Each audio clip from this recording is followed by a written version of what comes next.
बात मुझसे न कराइए हुजूर, मैं उसे सड़क के किनारे छुड़ाता हूँ, कोई न कोई रैन दिला के दे जाएगा। ये बाप की निशानी एक दिन मेरे जान में बैठेगी। यहाँ पे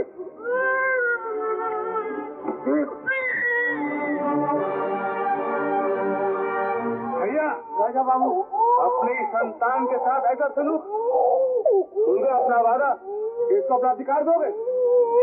मैंने तुम्हारा पाप अपने सर लिया भैया, लेकिन मेरा बलिदान भी बेकार गया है। पुलिस को मालूम हो गया कस्तूरी का खून आपने किया है। राजन, इसको कस्तूरी के पास लेगा। मैं भी तो इसे कस्तूरी के पास भेज रहा था। भैया, तुम ये नहीं जानते कि कस्तूरी अभी मरी नहीं। कस्तूरी अभी मरी नहीं तो उसकी मौत दोबारा मेरे हाथों होगी।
बाबूजी, मैं हूँ।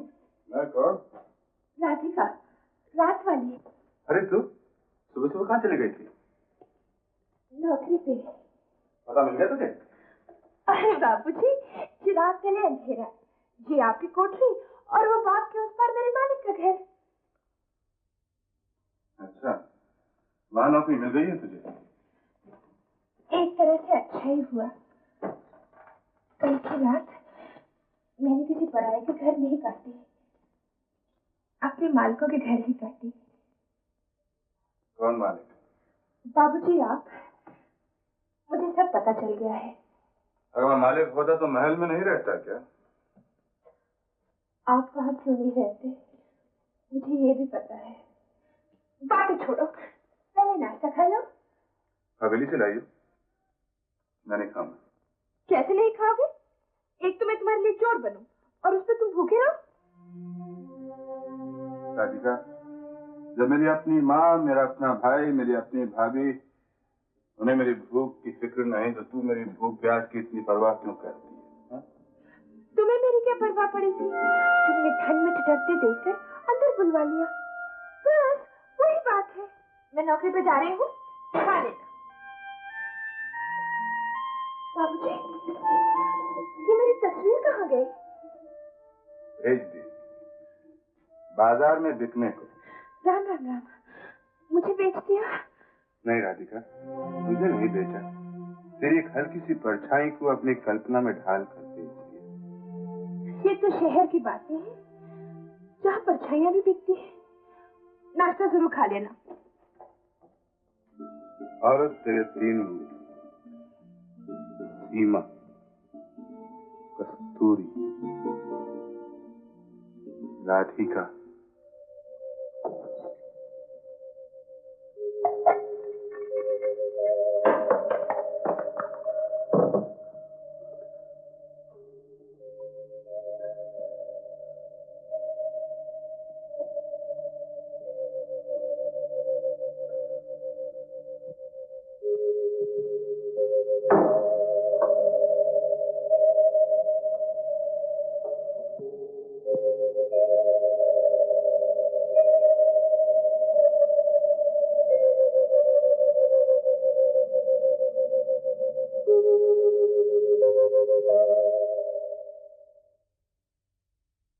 राधिका,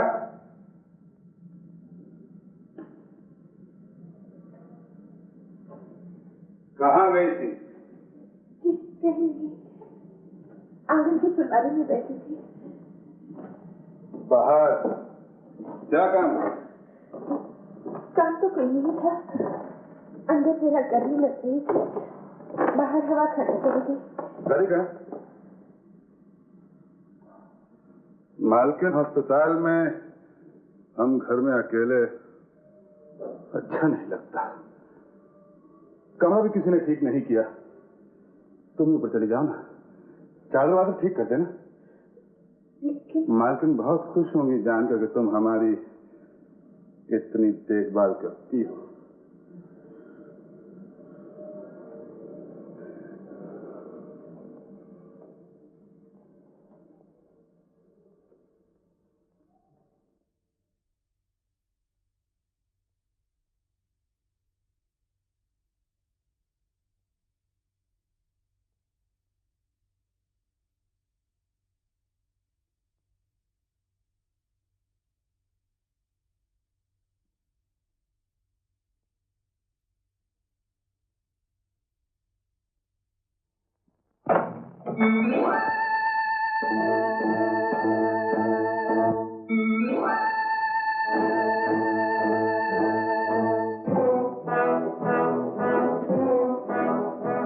बहुत ही मासूम हो, बिस्तर लगाने में इतनी घबराहट।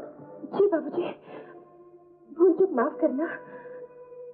हम लोग तो दरी बिछाकर हाथ का तकिया बनाना जानते हैं।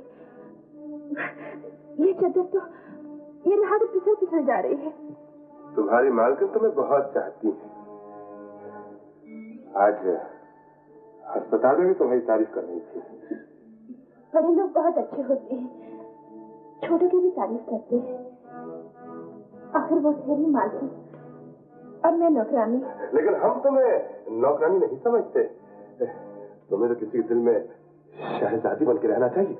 बाबूजी, बिल्कुल ठीक हो गया ना? बाबूजी, ये हार। तुम इसे अपने पास रख लो। नहीं बाबूजी, शायद ये नेकलेस तुम्हारे लिए ही बना था। वैसे तुम इतनी खूबसूरत हो कि तुम्हें जेवर की जरूरत नहीं, लेकिन ये सोनी गर्दन तुम पे जचती नहीं। बाबूजी, मेरे पास गले की माला है, चांदी की। हीरे को हीरा ही पहनना चाहिए। आप तो जाइए बाबूजी, मैं जा रही हूँ। कहाँ जा रही हो? छोड़ दीजिए बाबूजी, मेरा हाथ भगवान के लिए छोड़ दीजिए। पगली, जिंदगी को खूबसूरत बनाने के लिए तुम्हें ये हसीन मौका मिला, इसे क्यों खो देना चाहती हो? आज हमने तुम्हारा हाथ थामा, जिंदगी भर साथ ही निभाएंगे। कितनी प्यारी सेज है, थोड़ी देर आराम कर। कोई हुस्न की बात करो। सरकार, आप अपने छोटे भाई की बुराई नहीं सुन सकते, लेकिन सच सच है, आजकल राजा बाबू उन कंगलों की बस्ती में पड़े रहते हैं और आपके खिलाफ उन गरीबों को भड़काकर अपना नाम रोशन करना चाहते हैं। इसको कहते हैं घर फूक तमाशा देख। सरकार, और मैं सही, आप राजा बाबू का उस 4 पैसे की छोकरी से मिलना जुलना तो बंद करवा दीजिए। कस्तूरी, हम गिलाजत में हाथ नहीं डालते। सरकार, कहाँ आपकी महफिल की ये कमारियां और कहाँ वो बस्ती का कीड़ा कस्तूरी। नाम में खुशबू, बदन में बदबू। चुप रहो। कस्तूरी और राजा का नाम लेकर हमारे रंग में भंग मत डालो। कस्तूरी, तुम्हारे बदन की खुशबू से मेरा कैनवस महक रहा है। छोड़ दीजिए तारीफ राजा बाबू, बस करो, मैं थक गई हूँ। कस्तूरी, सिर्फ 5 मिनट और, बस आखिरी रंग भरना।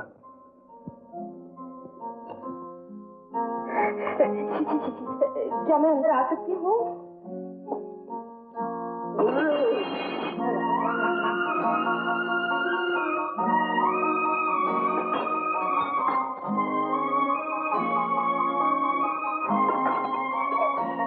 बाबूजी, चाय। हाँ, रख दो।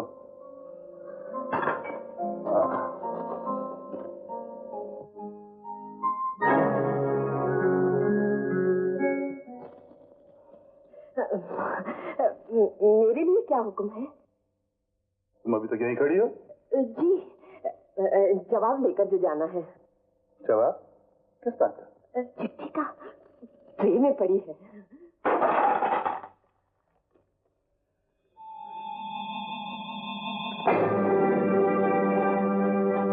बाबूजी, किसकी चिट्ठी थी? तुम जान के क्या करोगी? लो चाय पी। चाय तो पी लेती हूँ, लेकिन चिट्ठी में क्या लिखा था? अगर कोई अच्छी बात लिखी होती तो चिट्ठी फाड़ कर। तुम चाय पी लो, मैं कैनवस तैयार करता हूँ।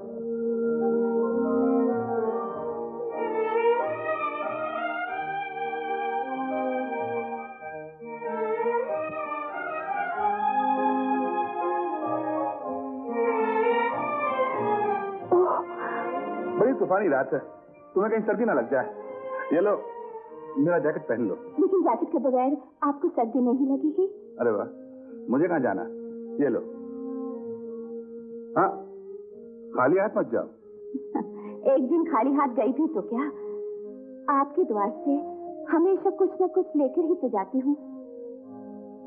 मैं तुम्हें क्या दूंगा? चांदी के चंद सिक्के कला की कीमत नहीं हो सकते।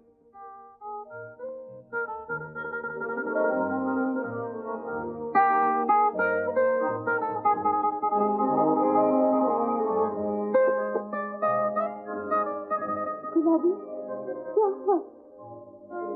अरे बोल दो जल्दी। राजा वहाँ है? अकेला? अकेले कहाँ बीवी जी? एक और बीवी भी वहाँ है, जवान जवान, बड़ी खूबसूरत। जहन्नम में जाए उसकी खूबसूरती। राजा ने मेरी चिट्ठी का क्या जवाब दिया? अरे बीवी जी, जवाब देने से राजा बाबू की फुर्सत ही कहाँ है? एक नजर चिट्ठी देखी और रद्दी की धोखी में। हाँ बीवी जी, अब आप मुझे राजा बाबू के कमरे में कभी मत भेजना। ये बेशर्मी की बात मुझसे नहीं देखी जाती। क्या बदतमीज है।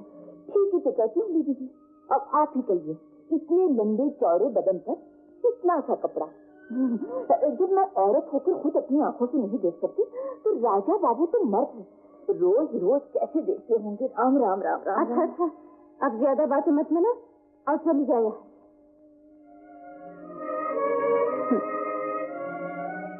तो क्या जाने मजों की रात क्या होगी।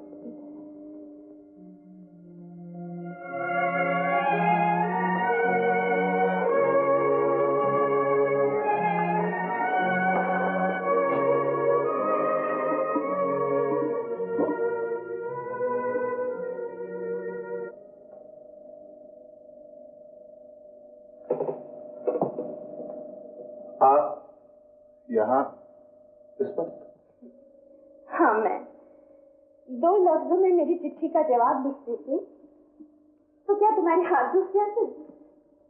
राज,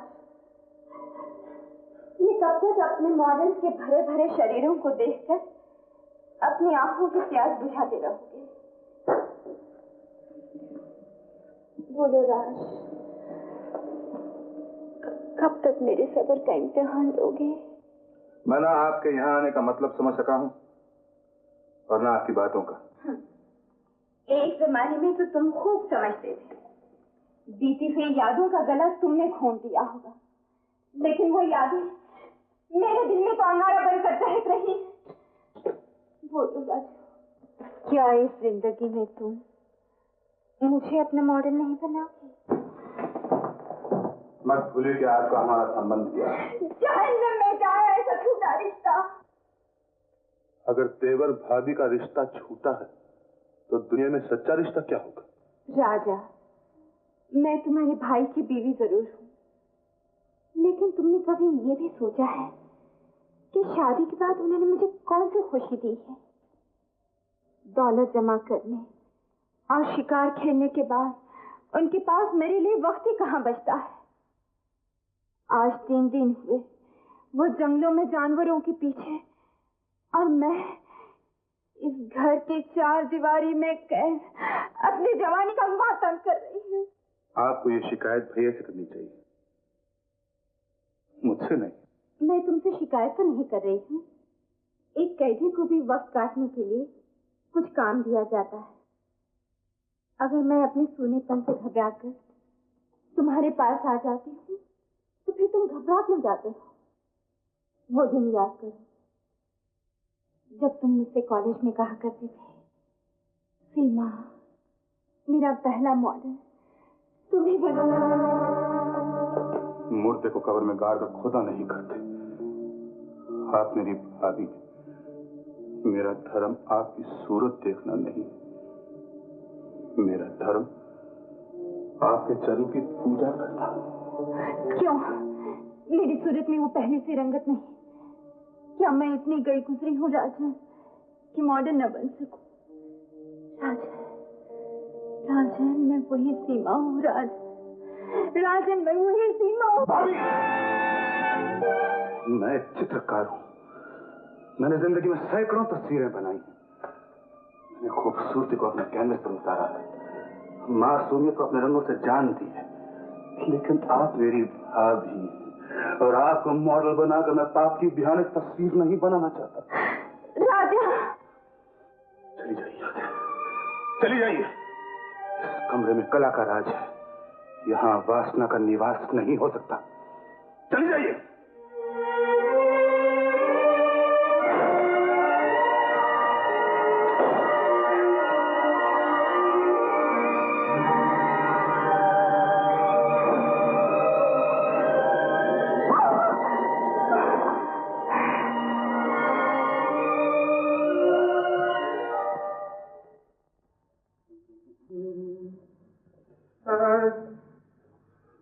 माँ आ गए बेटे? हाँ माँ। बेटी, क्या घर बार से शिकार ज्यादा प्यारा होता है? माँ, वो डिप्टी कमिश्नर को शिकार का बहुत शौक है और हुकूमत के लोगों के साथ बना कर रखनी पड़ती है। माँ देखो बेटी, पहले अपना घर बार निभाना पड़ता है। कई कई दिन बहू तुम्हारे बगैर हवेली में कैदियों की तरह गिरी पड़ती है। अब वो दिन गए कि झूठे रख रखावे के लिए यारों दोस्तों पर रुपया पानी की तरह बहाया जाए। माँ, तुम ठीक कहती हो, राजा भी तो कोई काम करता नहीं, खानदान की इज्जत का सारा बोझ मुझे को उठाना पड़ता है। मोती, हर बात में राजा का नाम मत लाया करो। वो जो कुछ भी है मैं समझती हूँ। तुम भी समझा करो कि वो तुम्हारा भाई। तुम अपना फर्ज निभाओ, वो अपना फर्ज संभाले।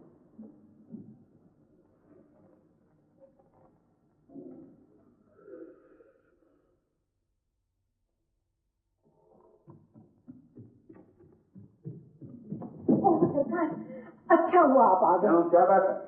बाबूजी, जब आप बाहर जाते हैं ना तो अंदर सब गड़बड़ हो जाता है। मेम साहब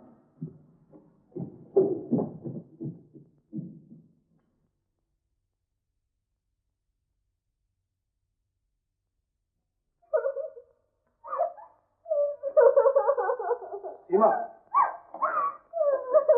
सीमा, डार्लिंग क्या हुआ? रो क्यों रही?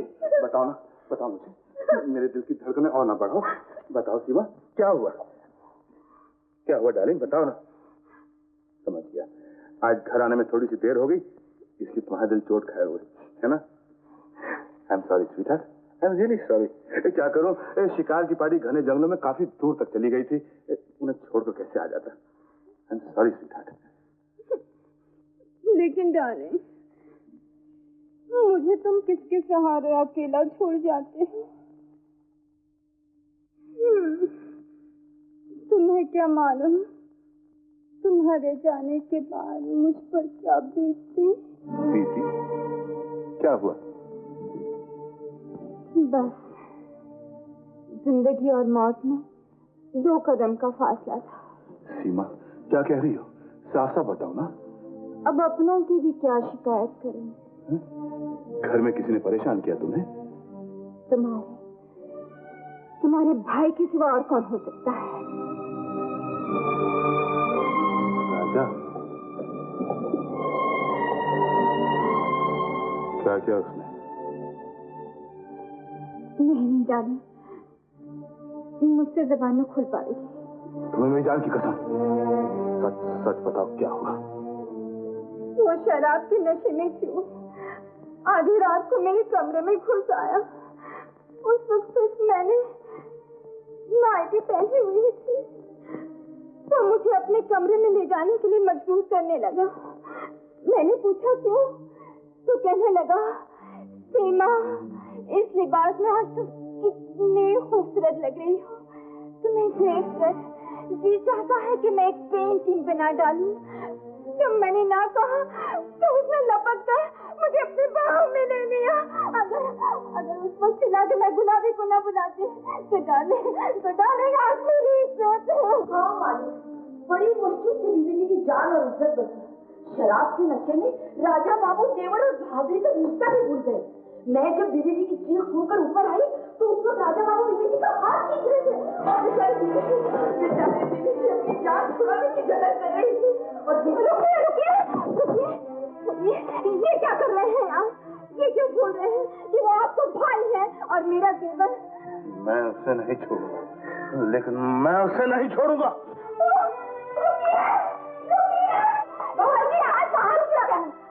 क्या बात है, इतनी रात गए मोती कहाँ चला गया? कुछ नहीं माँ जी, कुछ नहीं। माँ जी, क्या बात है गुलाबी? बात ये है कि बात तो घर की है, लेकिन कहने के लिए हिम्मत चाहिए। कह दे, जल्दी कह देना। राजा बाबू ने बहू रानी को क्या?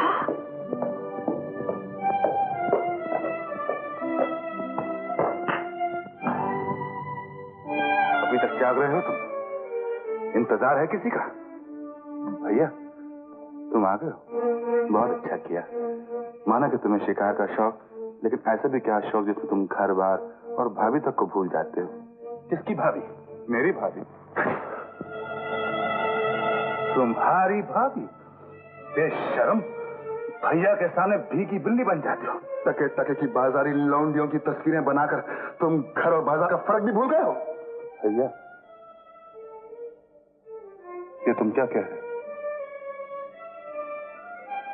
मेरा कसूर क्या? कसूर? कसूर पूछते हो? कसूर पूछते हो? इंसान की जुबान में समझाता अगर तुम इंसान होते, लेकिन शैतान को किस जुबान में समझाओ? कि तुम भी उसी माँ की कोख से पैदा हुए हो जिस माँ ने मुझे जन्म दिया। अफसोस।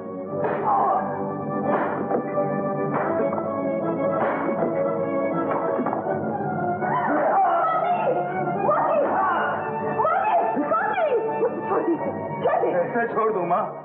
इस जलील ने हमारे कर्म धर्म वाले खानदान की जड़ों में पाप का पानी फेर दिया है। मैं तो खून भी जाऊंगा। नहीं मोती, मैं भी जिंदा हूँ, इसे मैं समझ लूंगी। जा, निकल जाए यहाँ से।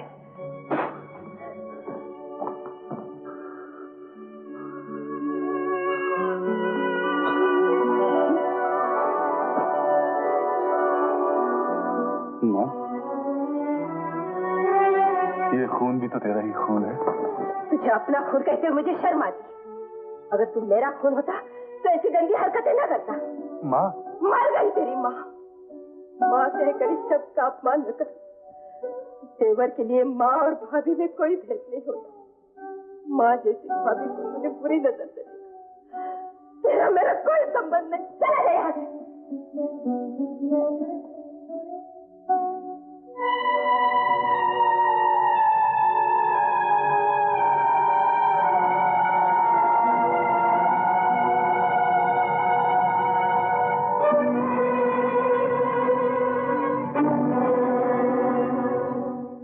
तस्वीर नहीं बनाई कस्तूरी। अब मेरी कला का रास्ता बदल चुका है। राजू बाबू, ये आप क्या कह रहे हैं? सच कह रहा हूँ कस्तूरी, अब कोई औरत मेरा मॉडल नहीं बनेगी। ये देखो, कुदरत ने जानवरों को भी दिल दिया और प्यार की तमीज भी। लेकिन राजा बाबू, इसका खरीदार कहाँ से लाओगे? बाजार में तो शराब और शबाब के ग्राहक मिलते हैं। कुत्ते बिल्लियों के नहीं राजा बाबू, ये लीजिए अपना बंडल। ये मरियल पुट्ठा, ये बहती हुई नाक वाला गंदा बच्चा, ये चिड़िया और चिड़िया का घोंसला, ये सारा माल कोई 25 पैसे में लेने को तैयार नहीं। राजा बाबू, लोगों को जवानी की अदा, जवानी की बहार चाहिए, समझे? बाबूजी, मैं भी यही बक रही थी कि जिस तरह पैसे के बगैर जेब भली नहीं लगती, उसी तरह औरत के बगैर तस्वीर अच्छी नहीं लगती। ये सच है कस्तूरी, लेकिन औरत एक धोखा है, एक फरेब है, और मैं धोखा और फरेब बेचकर अपना पेट नहीं भरना चाहता। राजा बाबू, दिमाग खराब हो गया। राजा बाबू, आप खुद भूखे मरेंगे और हमको भी भूखा मारेंगे। हाँ। अरे जानी, जाने दो ना जाने वाले को। दिल का सौदा करना है तो हमसे कर लो। सुंदर, आंखें निकालूंगी जो मुझे बुरी नजर से देखा। हाँ। अरे कस्तूरी, तू कहे तो आंखें क्या, कलेजा निकाल के रख दूं तेरे कदमों में।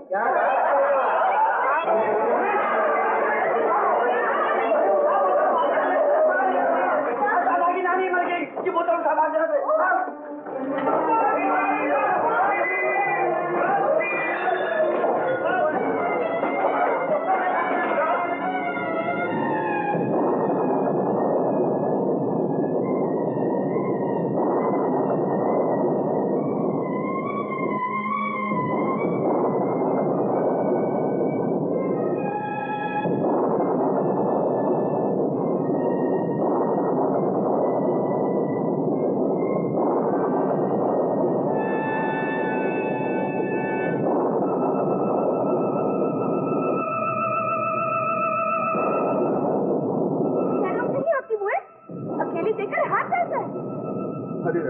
तो मैं सांप काटने आ रहा था, मैंने हाथ पकड़ खींच लिया। सांप? कहाँ है सांप? सांप का बहाना बनाकर हाथ पकड़ते हो? जाओ जाओ, वरना जमा के हाथ रख दूंगी। बताया सांप से बचाने पर। बाबूजी, बाबूजी, मुझे क्षमा करो, मुझसे भूल हो गई। भगवान करे वो जबान चल जाए जिसने आपको गाली दी। बाबूजी, क्या करूं, गंवार देहातन हूँ, पहली बार शहर आई हूँ। सोचा दिया जलने से पहले अपनी मौसी के घर पहुँच जाऊंगी, लेकिन आंधी छक्कर ने घेर दिया। बाबूजी, भगवान के लिए मुझे मेरी मौसी के घर पहुँचा दो ना। मुझे क्या मालूम तेरी मौसी कहाँ रहती है? नहीं नहीं बाबूजी, मेरे पास पता है।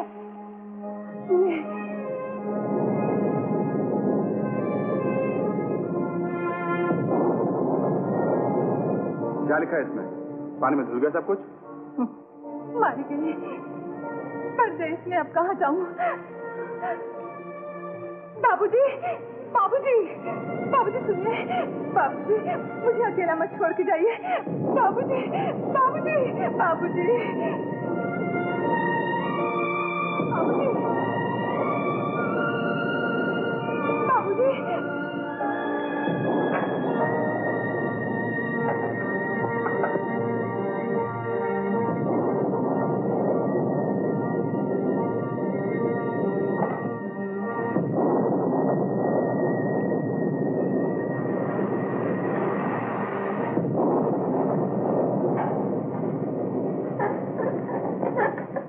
बाबूजी।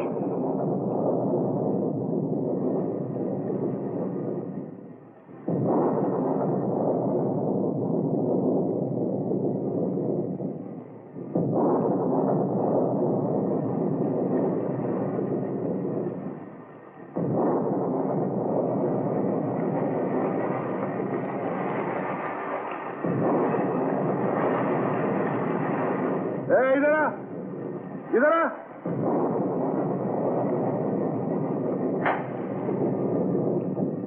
भगवान आपका भला करे। अंदर आ। मैं जानती थी आप मुझे अंदर बुलाएंगे। सर्दी लग जाएगी, वो तौलिया पड़ा है, बदन पहुंच लो, वो सामने को बाथरूम है। चलो चलो। क्या? गुसल खाना है, गुसल खाना। बदन पहुंच लो, तौलिया लेकर।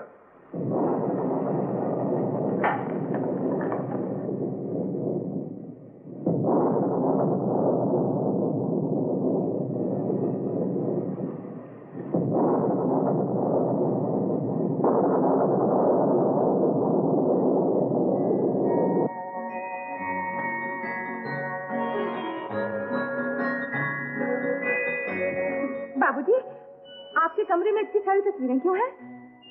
क्योंकि मैं तस्वीरें बनाता हूँ। मगर आपकी तस्वीरों में औरत जात की तो कोई तस्वीर ही नहीं। और कभी होगी भी नहीं। ऐसा क्यों बाबूजी? क्योंकि औरत धोखा और छल की गठरी होती है। ऐसा ना कहो बाबूजी, शायद आपने कभी औरत देखी ही नहीं। बहुत देखी हैं। तो फिर सिर्फ बुरी औरतें देखी होंगी। बाबूजी, जैसे हाथ की पांचों उंगलियां एक समान नहीं रहती, वैसे हर औरत एक जैसी नहीं होती।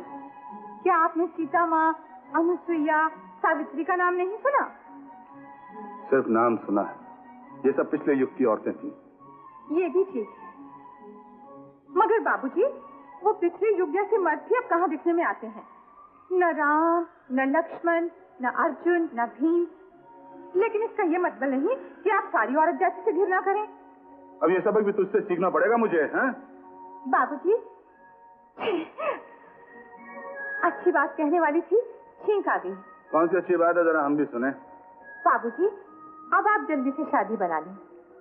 औरत आपके घर आएगी, आपका दुख सुख बांटेगी, आपके बच्चों की माँ बनेगी, तब आपको पता चलेगा औरत क्या है। अपनी शादी तो हो नहीं सकती, तुमने छींक मार दी। अरे हाँ, मुझे याद आ गया, कहीं थर्मस में गर्म गर्म कॉफी रखी थी मैं अभी लेकर आया।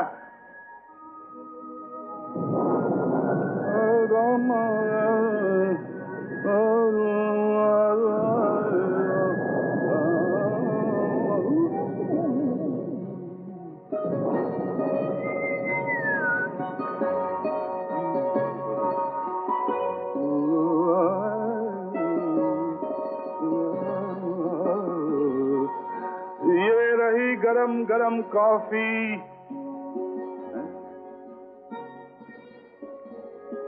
तो गई। ऐसे मीठी नींद तो कोई लाखों से भी नहीं खरीद सकता। कोई मासूम दिल ही ऐसे सो सकता।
चली गई?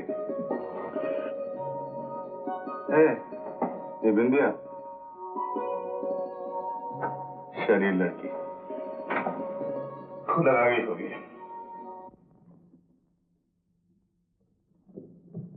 दीदी जी, ये है राधिका। राधिका जी, मेरी भांजी। आज तो कल रात को ही गई थी, लेकिन बरखा की वजह से बेचारी को रात को स्टेशन पे सोना पड़ा। है तो देहातन, लेकिन हाथ पैर की साफ सुथरी। दीदी जी, गांव में इतना कामकाज करना पड़ता है कि हाथ पांव एकदम मजबूत हो जाते हैं। और फिर आंगन में कुआं है, दिन में 4 बार नहाते हैं, मैं कहाँ से रहेगी। अच्छा, गुलाबी जी, इसे घर का कामकाज समझा दो, और ये भी समझा दो कि मालिकों के सामने दांत निकाल कर हाथ झटक कर बात न किया कर। जी दीदी जी। मौसी, क्या शहर में गरीबों को हंसने की मनाही होती है? अरे राधिका, नई आई है, धीरे धीरे सब समझ जाएगी। अच्छा मौसी, मुझे यहाँ कामकाज क्या करना होगा? मालकिन के बच्चे की देखभाल। बच्चा कहाँ है? अरे बाबा, बच्चा अभी 3 स्टेशन पीछे है। नहीं, क्या गाड़ी से आ रहा है? अरे भाई, पहला स्टेशन माँ का पेट, दूसरा स्टेशन अस्पताल और तीसरा स्टेशन माँ की गोद। अगर गाड़ी टाइम से आ भी गई तो भी आने में 5 महीना 10 दिन और लगेंगे। आदि मौसी, ये कौन है? अरे मैं तो भूल ही गई, ये है तेरे मौसा, जिनका हाथ पकड़कर मैंने अपनी फूल की जवानी बर्बाद कर ली। अच्छा, तो ये है मेरे मौसा, शिकारपुर का ब्याज पट्टा। राम राम मौसा। जीती रहो बेटी। अरे तुझे देखकर हम बहुत प्रसन्न होया। हम तो कभी ख्वाब में भी नहीं सोचा था कि ऐसी कड़ेले जैसी मासी की भांजी ऐसी शकरकंदी जैसी होंगी। क्या कहा? अरे मासी का है? मैं सुन जमा रखी है यहाँ पे। नया घाघरा चोली कौन है? अरे राधिका, अरे ये है हमारे मालिक मोती बाबू। प्रणाम करनी। अभी अल्लाह रसीला से समझा दो कि मालकों के सामने पत्थर का बुत नहीं बन जाते, मुस्कुराकर पेश आते हैं। अरे राधिका, अरे तू तो सचमुच पत्थर का बुत बन गई। अरे इस बेचारी का क्या कसूर है? अरे इसने गांव में इस डिजाइन का आदमी देखा नहीं होगा। राधिका। मौसी, हाँ, ये तस्वीरें बनाने वाले बाबू है ना? नहीं, ये इनके भाई हैं। एक ही शक्ल के 2 भाई? हाँ, देख राधिका, मैंने तुझे समझाया है ना कि राजा बाबू का नाम इस हवेली में बिल्कुल मत लेना। राजा बाबू, ये क्या? मैं किसी दूसरे के घर तो नहीं आ गया? हैं? कहाँ ये नंगे भूखे बच्चे, कहाँ ये चंदा, ये बिजली, औरत की तस्वीर। राजा बाबू, मैं आपका मुंह छूं क्या इस तस्वीर का मुंह छूं? खराब मत कीजिए तलवार साहब, बैठिए कहिए, इसका कोई खरीदार मिले। आप क्या फरमा रहे हैं राजा बाबू? ये तस्वीर तो आपकी और मेरी दोनों की मुफलिसी दूर कर देगी। सिर्फ एक प्यारा सा नाम रख दीजिए, उसने हाविदा, स्लीपिंग ब्यूटी, औरत और तौलिया। नाम में क्या रखा तलवार साहब? कीमत तो आपकी है। आप तो ठीक कह रहे हैं, लेकिन ये नया मॉडल कहाँ से हट से चढ़ा है? समझिए कि रात की बरसात में ये भी बहकर अंदर चला। भगवान करे ऐसी बरसात रोज हो। राजा बाबू, आप बटुआ मंगा के रखिए, पैसे लाना मेरा काम है।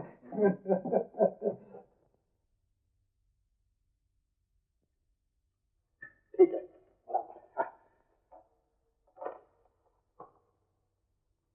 बराबर बराबर है। अरे मौसा, चोरी का खाओगे तो मुंह तो चलेगा। अरे राधिका, मुझे चोर कहती है नहीं। अरे बाबा, मैं तो इस घर का फूड मिनिस्टर हूँ। मैं नहीं पकाऊंगा तो घर वाले खाएंगे क्या? तो मौसा, तुम घर वालों को रोज झूठा खिलाते हो? अरे पगली, भिलनी भी तो श्री रामचंद्र जी को झूठे बेर खिलाती थी। इसलिए कि भगवान राम के मुंह में कोई खट्टा बेर न जाए। हाँ, इसीलिए पहले मैं चख लेता हूँ कि घर वालों के मुंह में नमक मिर्च बराबर का जाए। अच्छी बात बताई। अच्छा मौसा, ये बताओ, इसमें राजा बाबू की प्लेट कौन सी है? ओहो राधिका बेटी, इस घर में राजा बाबू का हुक्का पानी तो बंद हो गया है। क्यों? ऐसा क्यों? क्या राजा बाबू इस घर के बेटे नहीं है? अरे राधिका, किसी पुराने कवि की बात है, एक बाप के 2 बेटे, किस्मत अलग अलग है। और सच पूछो तो बेचारे राजा बाबू तो मुफ्त में बदनाम है। ये घर है बड़े लोग का, झूठ को सच बना देते हैं और सच को देते हैं। और बेचारे राजा बाबू जैसी पवित्र आत्मा को तो पापी बना दिया है। अरे बाबा, इस घर में बहू बेटी तो क्या, राजा बाबू के कमरे में तुम्हारी माछी भी नहीं जा सकती। राम राम राम। तो भाइयों में इतना भेदभाव? तो भाई भी जुर्मा। राधिका बेटी, भगवान ने जन्म के समय मोती बाबू के भेजे में दे दी अकल। अकल होती है चालाकी की मासी, और बेचारे राजा बाबू के सीने में दे दिया कोमल सा दिल। अब इस झूठी दुनिया में दिल की कीमत कौन ढाले? रसीले, आता हूँ जाता हूँ। ओके चिकॉल करे विया यारा वेल हलड़ जाऊं के चिकॉल करे विया रे के चिकॉल करे विया यारा वेल हलड़। अरे डार्लिंग, आप आ गए। Hello darling. क्या कहा डॉक्टर ने? डॉक्टर ने कहा कि ऑपरेशन के सिवा और कोई चारा नहीं है डार्लिंग। ऑपरेशन? बड़ा मामूली सा ऑपरेशन है। नहीं, मुझे डर लगता है। इसमें डरने की कौन सी बात है डार्लिंग। मैंने हिंदुस्तान का सबसे अच्छा नर्सिंग होम और यहाँ का बेहतरीन डॉक्टर का इंतजाम किया। जाने, मैं मौत से नहीं डरती, सिर्फ यही सोचकर काम चाहती हूँ कहीं फिर। नहीं डार्लिंग, मुझे यकीन है कि इस बार ऑपरेशन कामयाब होगा और तुम्हारी गोद में एक चांद सा बेटा खेलेगा। मैंने माता जी को तार भेज दिया, वो यात्रा से जल्दी आएंगी और तुम्हारी देखभाल करेंगी।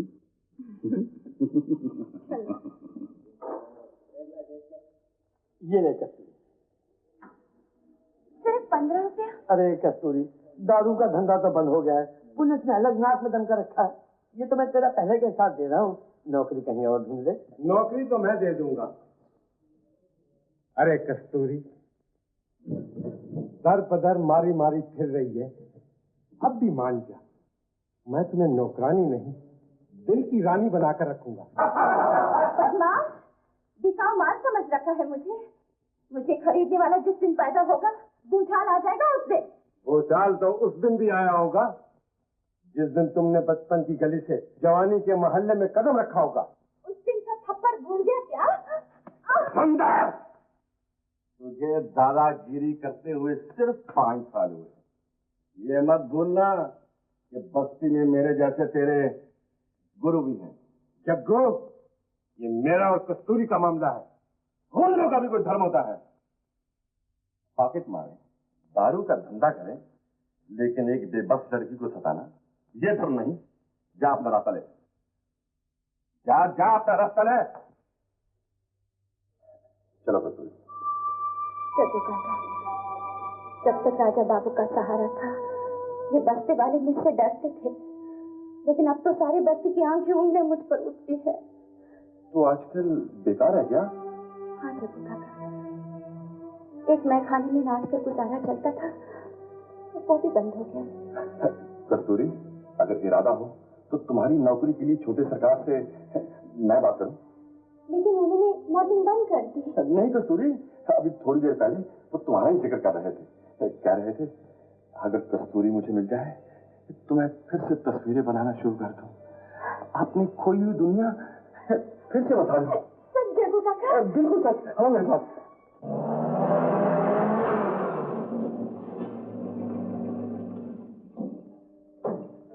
कस्तूरी, तुम यहाँ ठहरो, मैं राजा बाबू को देख कर आता हूँ। जग्गू भैया, राजा बाबू यहाँ कब से रहने लगे? जब से तुमने उनका दिल तोड़ा है, मैं अब यहाँ है।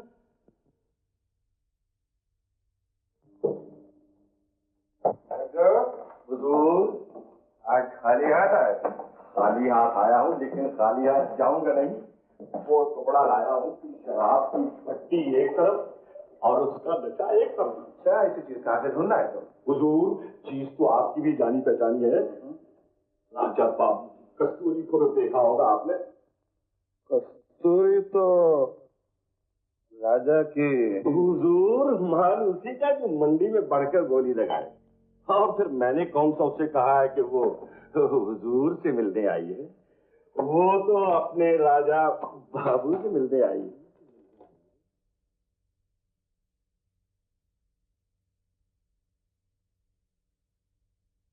समझा?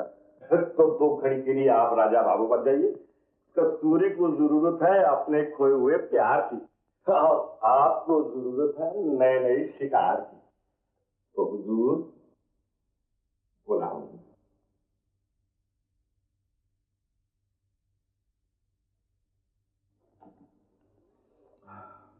बुलाओ और ये सब चीजें यहाँ से ले जाओ। राजा को इन चीजों से कोई दिलचस्पी नहीं है। जी सरकार।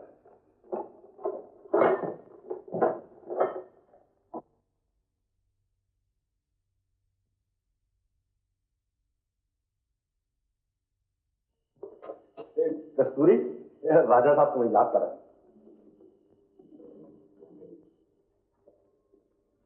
हाँ जाओ जाओ।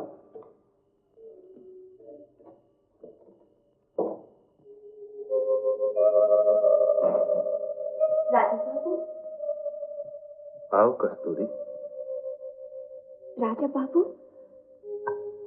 आज पति क्यों धीमी सी है? इसलिए कि तुम मेरी आंखों में शर्म ना देख सको। तुम्हें ठुकरा कर पछता रहा हूं मैं। नहीं राजा बाबू, आप तो शराफत में मारे जाते हैं। मेरे बदन का तो रोम रोम आपका है। आपके रंग और मेरा बदन अगर दोनों मिल जाए तो हम दुनिया को खरीद सकते हैं। नहीं कस्तूरी, मैं तुम्हें चाहता हूं। मैं तुमसे प्रेम करता हूं। तुम्हारे बदन को अपना बदन समझता हूं। फिर इस बदन को दुनिया के हाथों कैसे बेच सकता हूं? राजा बाबू, मैं तो समझती थी आपको मुझसे नफरत हो गई है। ऐसा कैसे हो सकता है कस्तूरी? एक ही तो चीज है दुनिया में जिससे मैंने प्यार किया है। राजा बाबू, तो फिर आप इतने दिन चुप क्यों रहे? प्यार का लावा कोई लाख दबा ले, एक दिन तो फूट ही पड़ता है कस्तूरी। आज तुमने मुझे हमेशा के लिए खरीद लिया कस्तूरी। राजा बाबू, इससे आगे कुछ न कहिए, मुझे जाने दीजिए। जाने दूंगा, छोड़ भी दूंगा, सारी दुनिया छोड़ दूंगा कस्तूरी, लेकिन तुझे नहीं जाने दूंगा। तुझे नहीं। तो फिर चलिए मेरी तस्वीर बना लीजिए। आज तो मैं अपने प्यार की तस्वीर में रंग भरूंगा कस्तूरी। आज राजा बाबू, राजा बाबू,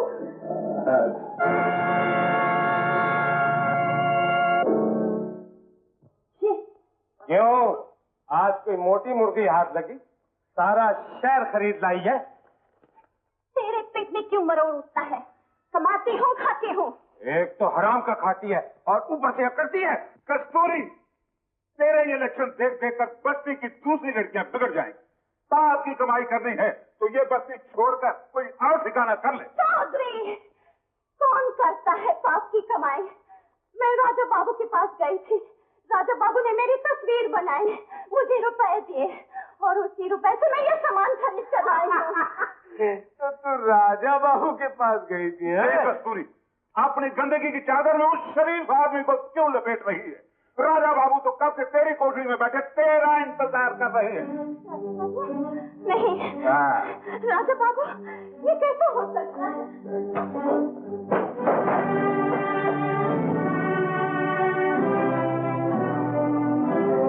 राजा बाबू, आप और यहाँ? कस्तूरी, मुझे तेरी झोपड़ी में आने के लिए तेरी इजाजत की जरूरत? नहीं नहीं नहीं।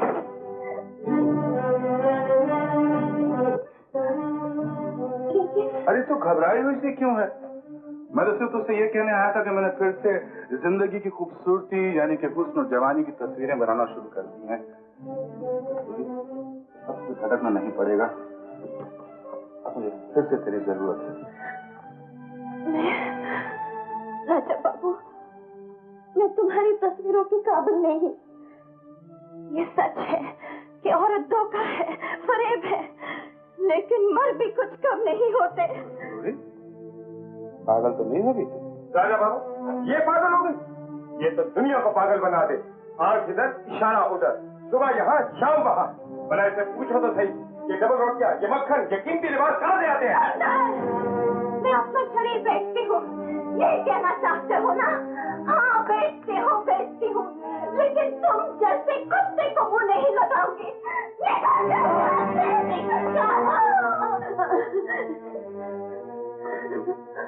ये मैं क्या सुन रहा हूँ? क्या हो गया तुझे? क्या हो गया कस्तूरी? नहीं राजा बाबू, मैं गिर गई राजा बाबू, लेकिन अपनी गिरावट को अपनी जुबान पर नहीं ला सकती।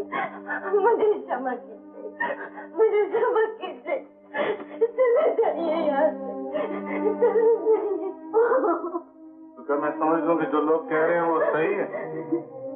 नहीं कस्तूरी, बात कुछ और है, लेकिन तू मुझे बता नहीं रही। तू परेशान है, आराम की जरूरत। मैं तुझे फिर मिलूंगा।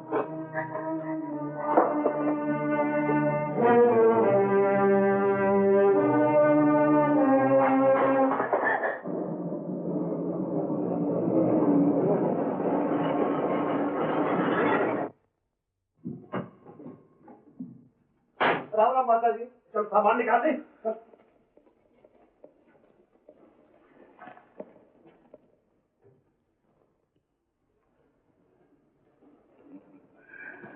देखा माँ, तुम्हारा बेटा राजा तुमसे मिलने भी नहीं आया। वो समझता है उसकी माँ मर चुकी है।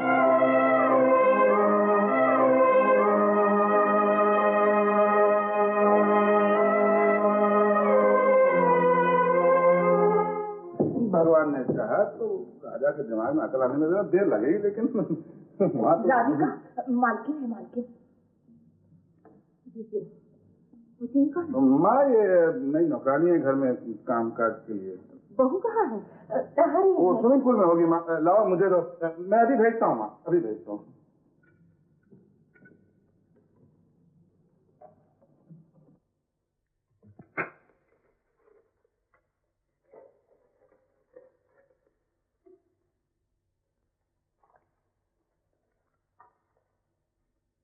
भगवान, आपकी कृपा से मेरी यात्रा सफल हो गई।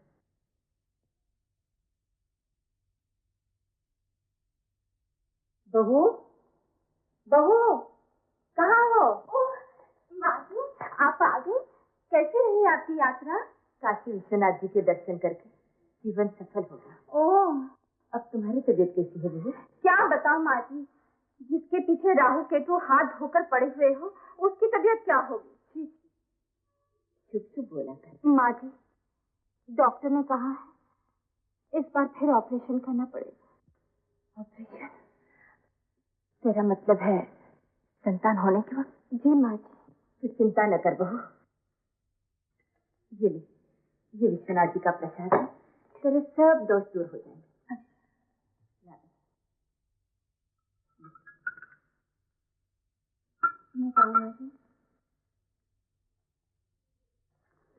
रसीले, गुलाबी, तुम भी प्रसाद लो। माता जी, ये काशी विश्वनाथ का प्रसाद है नहीं। जल्दी जल्दी। जय जय जय जय जय जय जय काशी विश्वनाथ, जय शंकर भोलेनाथ, जय जय। भाई तुम बिलोनी, तुम्हारा भी कल्याण हो जाएगा। तुम्हारे साथ की ब्याहियों की गोद में तो दो दो मुन्ना है, और तुम अभी तक टूलेट का बोल रहा के फिरता है। देखो माँ जी, ये छेड़ रहे हैं। अरे तुमसे छेड़ नहीं करेगा तो क्या गली मोहल्ले के लड़कियों से करेगा? माता जी, इसको वह मत डालो नहीं, ये पहले ही से हमको शक की नजर से देखती है। मर्द का सुर होना भी पाप है। बेटी, क्या नाम है तुम्हारा? राधिका। राधिका, बड़ा सुंदर नाम है। ले बेटी, तू भी प्रसाद ले। माँ जी, थोड़ा प्रसाद और दे दीजिए ना। बेटी, ये प्रसाद है, थोड़ा क्या ज्यादा क्या? नहीं, वो छोटे कुंवर के लिए।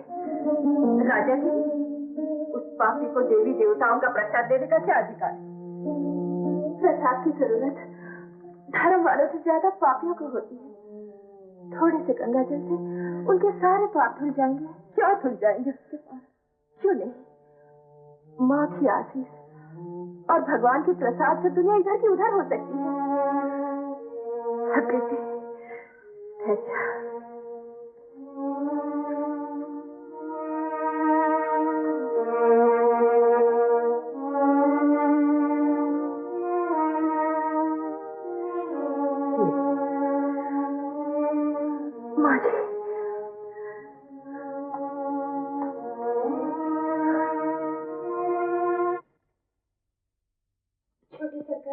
छोटे सरकार नहीं, बाबूजी। क्यों जी?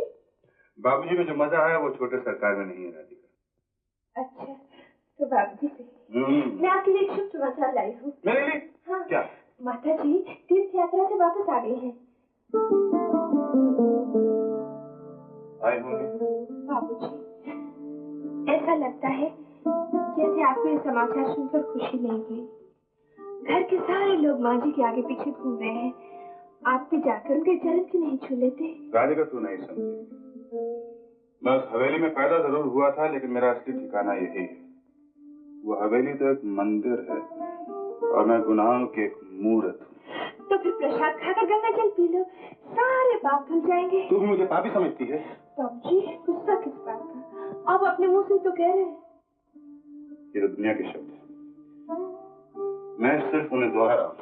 हाँ बाबूजी, आपके भाभी और भैया तो आपको पापी ही समझते हैं, और तो और माँ जी के कान भी भरते रहते हैं। भरने दो और ले जाओ इस गंगा जल को। इस प्रसाद की मुझसे ज्यादा उन लोगों को जरूरत है। नहीं नहीं बाबूजी, गंगा जल तो सबके लिए होता है, पापी के लिए भी और धर्मात्मा के लिए भी। चलो मुंह खोलो। जिद मत करो राधिका। देखो मुंह खोलो, गंगा जल का अपमान नहीं करते। लो, अब तुम्हारे सब पाप धुल गए, जो किए थे वो भी, जो नहीं किए थे वो भी। राजा बाबू, कांग्रेचुलेशन, मुबारक हो। आपके घर लड़का हुआ है क्या? अरे अगर मेरे घर लड़का पैदा होता तो मैं अपने आप को मुबारकबाद देता, आपको नहीं। ये देखिए 5,000 का चेक, आपकी तस्वीर की कीमत। तलवार साहब मेरी तस्वीर बिकती? बाबूजी, क्या तस्वीरें 5,000 की बिकती है? अगर तस्वीर तेरी तो बाबूजी, आप रोज मेरी 10-20 तस्वीरें बना दीजिए ना। अगर तूने साथ दिया तो ऐसे ही होगा। अरे देवी जी, आप तो हमारी अन्नदाता यानी अन्नदाती हैं। अच्छा राजा बाबू, ये चेक संभालिए और हमारा कमीशन और दूसरी तस्वीर तैयार रखिएगा। नमस्ते। बाबूजी, आप इतने सारे रुपए कैसे खर्च करेंगे? अरे ये तो बहुत कम है। मेरा सपना तब पूरा होगा जब लाखों की रकम मेरे हाथ आएगी। इतना लंबा चौड़ा सपना? गरीबों की एक बस्ती है जिससे मुझे प्यार है। जिस दिन उस बस्ती की गलान और गंदगी दूर हो जाएगी, वहां के नंगे बच्चे उजले उजले कपड़े पहनकर स्कूल जाना शुरू कर देंगे। मैं समझूंगा कि मेरी कला का सपना पूरा हो गया। बाबूजी, अब मैं समझी आप हवेली से क्यों निकाले गए हैं। ऐसे अच्छे काम के लिए आप चाहे तो मैं अपनी नौकरी भी छोड़ने के लिए तैयार हूँ। राधिका, तू तो मेरी डोलती हुई कल्पना का सहारा बन गई।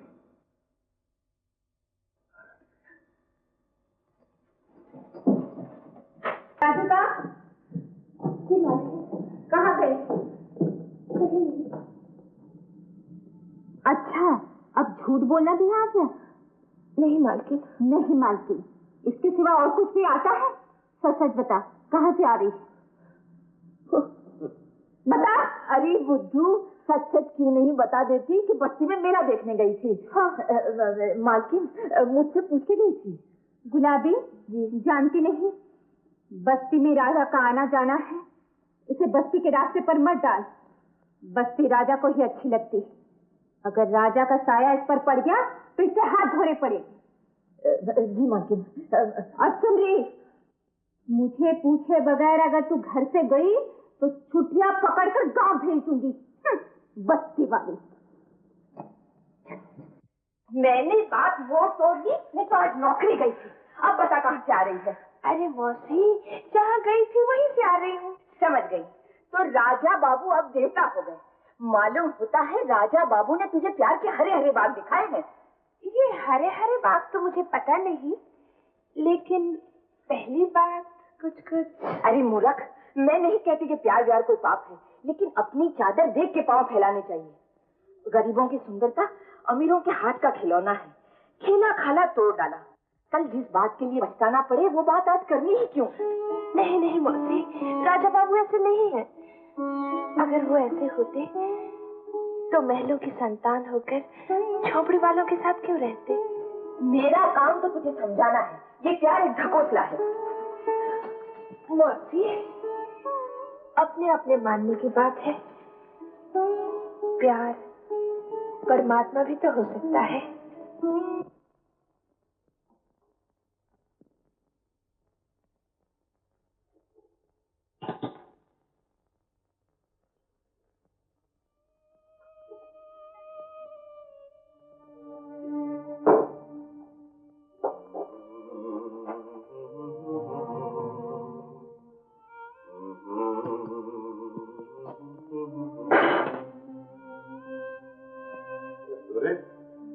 तो यहाँ मोती बाबू, उस दिन मैं यहाँ लाई गई थी, आज खुद आई।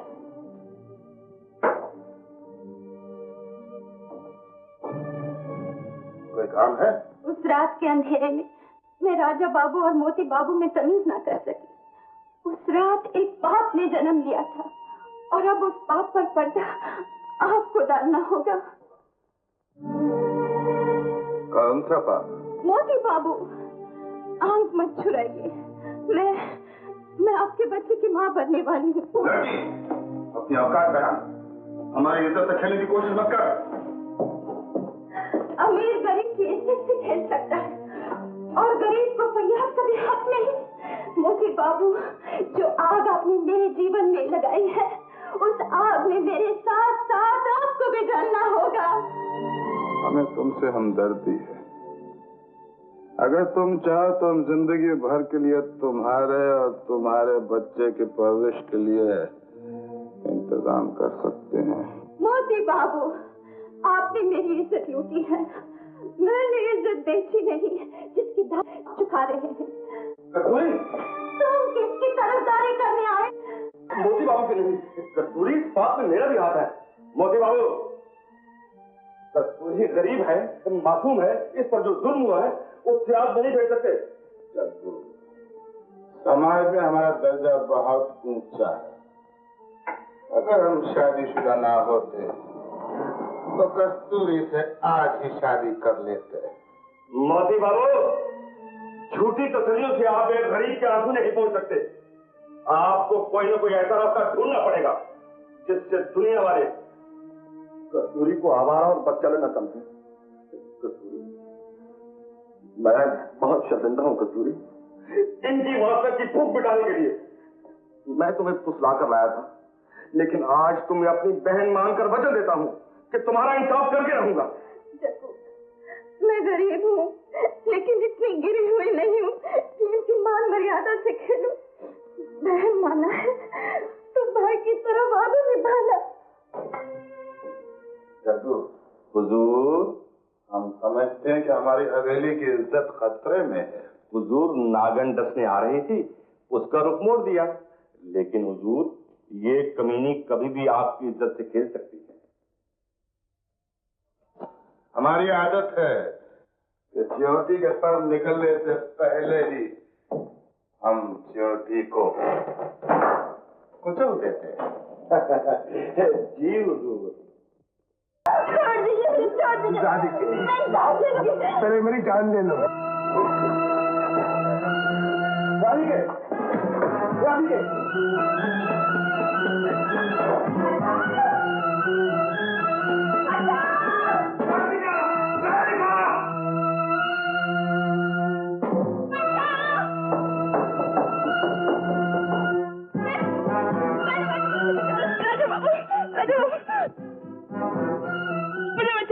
मुझे बचा लो। क्या हुआ दीदा? क्या हुआ?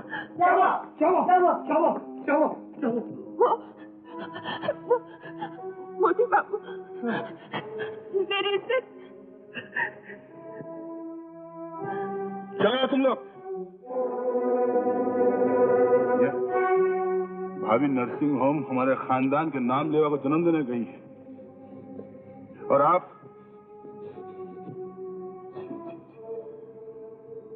मैं आपसे किसी जवाब की उम्मीद तो नहीं रखता, लेकिन इतना जरूर कहूंगा कि भगवान ने जानवर और इंसान में कोई फर्क जरूर रखा।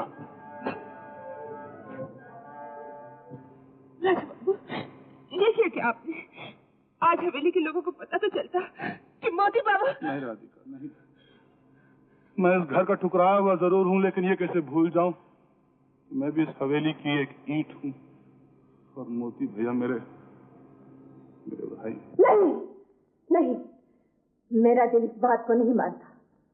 राजा मेरी औलाद है, वो इतना नीच काम नहीं कर सकता। तुम्हें अपने खून पर विश्वास है माँ, लेकिन मैं सच्चाई पर पर्दा कैसे ला सकता हूँ? राजा ने मेरे सामने बगैर किसी शर्म हया के उस नौकरानी के साथ प्यार का दावा किया है। माँ, ये आज उस घर में काफी दिनों से सुलग रही है। 1-2 टके की छोकरी, उसकी ये वजह कि वो ठाकुरों की इज्जत से खेले। मैं इस आग को अभी ठंडा की नहीं माँ, नीच लोगों के मुंह लगने से अपनी बदनामी होती है। घर की बात है, उसे घर में ही रहना चाहिए। मैं खामोशी से उस नागिन को घर से निकालने की सोचूंगा। मुझे बेटे, जो कुछ करना है जल्दी करो, ये बात आगे नहीं बढ़नी चाहिए। नहीं बढ़ेगी माँ, नहीं बढ़ेगी। क्यों राजा बाबू, अपने आर्ट की नुमाइश के लिए इस होटल की आर्ट गैलरी कैसी रहेगी? जगह बहुत खूबसूरत है तलवार साहब, लेकिन लोग इतनी दूर आएंगे क्या? जनाब, एक भूखा आदमी रोटी की तलाश में मद्रास से बंबई और बंबई से मद्रास जा सकता है, तो क्या आर्ट का प्यासा अपनी प्यास बुझाने के लिए शहर से 7-8 मील दूर नहीं आ सकता? और सबसे पहले तो आपकी भाभी आएंगी। आपने उन्हें निमंत्रण भेजा है क्या? सिर्फ आपकी भाभी को ही नहीं, भाई को भी। फिर तो वो तस्वीर औरत तेरे 3 रूप एग्जीबिशन से निकाल दी जाए। वाह राजा बाबू वाह, वही तस्वीर तो नुमाइश की जान होगी। मेरी लॉटरी निकली होती तो मैं ही उसे खरीद लेता।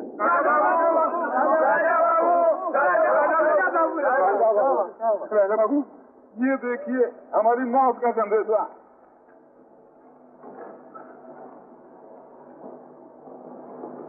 मोती भैया ने आप लोगों को बस्ती खाली करने पर नोटिस किया है? जी है राजा बाबू, हम गरीबों के सर से छत छीने जा रहे हैं राजा बाबू।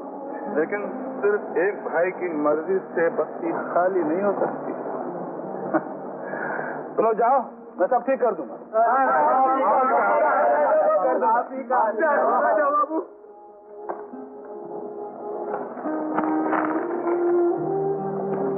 मोती भैया, मेरा बरसों देखा सपना पूरा हो गया। जहाँ आज एक गलीज बस्ती है, वहाँ कुछ दिनों में एक आलीशान होटल होगा। और जहाँ रात दिन मच्छर भिन भिनाते हैं, वहाँ ऑर्केस्ट्रा के नगमे होंगे। लेकिन भैया, आपने ये नहीं सोचा कि उन नगमों में कितने बेसहारा बेघर लोगों की आहें भी होंगी। क्या कह रहे हो तुम? सिर्फ ये कि उस बस्ती वाली जमीन में आधा हिस्सा मेरा भी है। मुझे कब इनकार है? होटल में आधा हिस्सा तुम्हारा भी होगा। लेकिन वो होटल तो बनेगा ही नहीं भैया। कैसे नहीं बनेगा?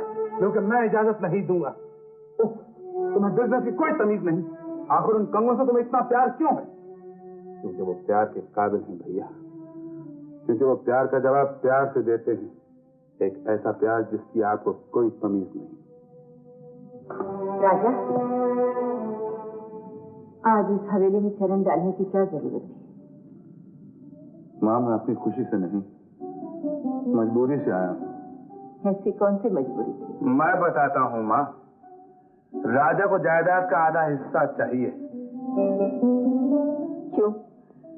तेरी माँ मर चुकी है क्या, जो भाई से पुरखों की जायदाद बांटने आया था?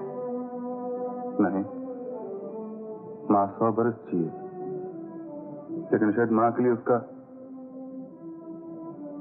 बेटा मर चुका। क्यों मेरी कोख को गाली दे रहा है? माँ अपने बच्चों की दुश्मन नहीं होती। मैं तो सिर्फ ये चाहती हूँ कि तू जिंदगी में सीधी राह चलना सीख, अपना घर बार बचा, अपने भाई की तरफ देख, जो पुरखों का नाम रोशन कर रहा है, और फिर एक नजर अपने पर डाल कि तूने अपने बड़ों की इज्जत पे क्या क्या कालक पोती है। माँ, भैया इस हवेली के सूरज है और मैं ग्रहण, यही ना? मुझसे क्या पूछता है? अपने आप से पूछ, दुनिया से पूछ। चलो माँ, इसे मुंह लगाकर और जी मत जलाओ। चलो।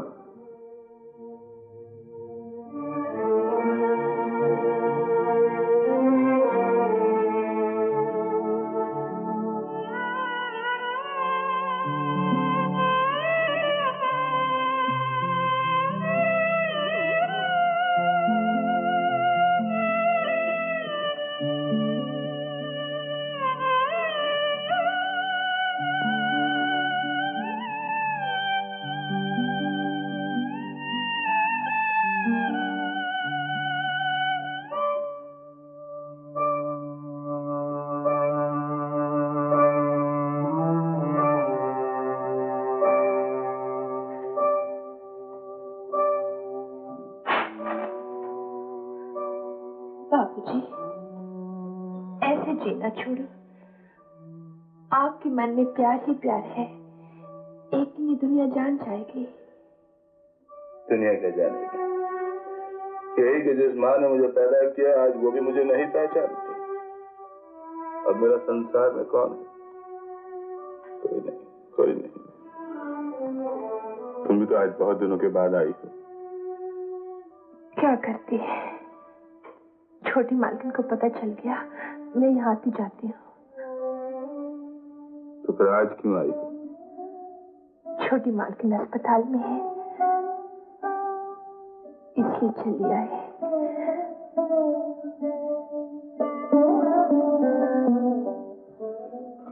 नहीं राधिका, मेरा दिल जल रहा है।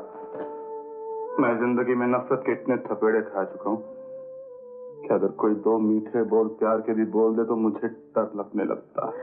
बाबूजी, डर मुझसे?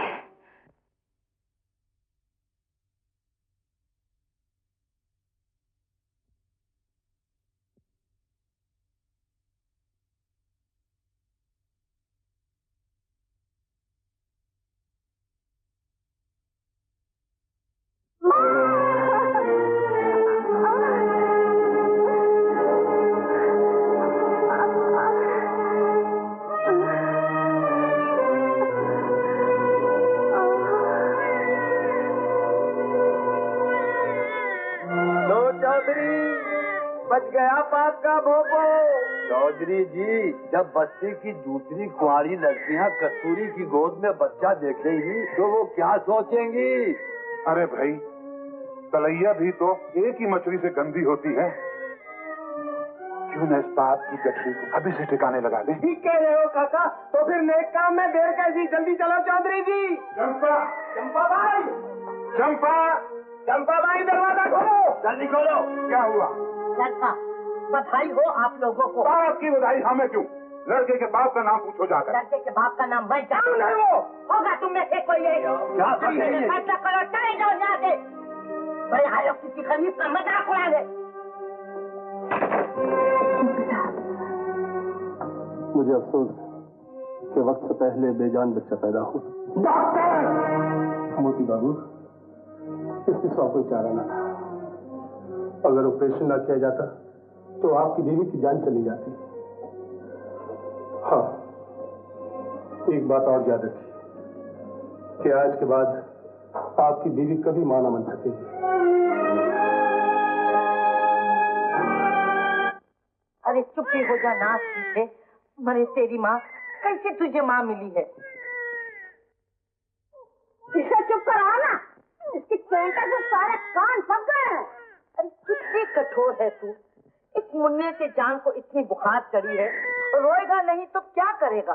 अरे रो तो रहा है अपनी कुंवारी माँ को, जैसे छोड़कर डायल अपने धंधे पे गई है। आ जाले तो मैं देख लूंगी। क्या देखेंगी? कस्तूरी, उठाइए अपनी पाप की गठरी और झोपड़ी खाली कर दे। मैं क्यों खाली कर दूं? तुम चले जाओ ना धर्मात्मा की बस्ती में। अपनी इज्जत बेचती है और दूसरों की पगड़ी उछालती है। अरे चौधरी जी, ये रोज रोज की बकबक क्या? पकड़ो, उड़ा दो तीन रेस कम्बक के। माँ,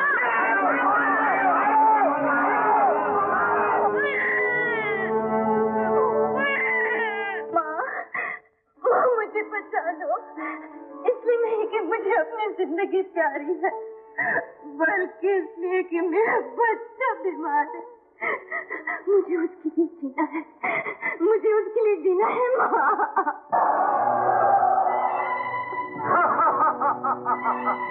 समझती है गिरजे में छुपकर बच जाएगी?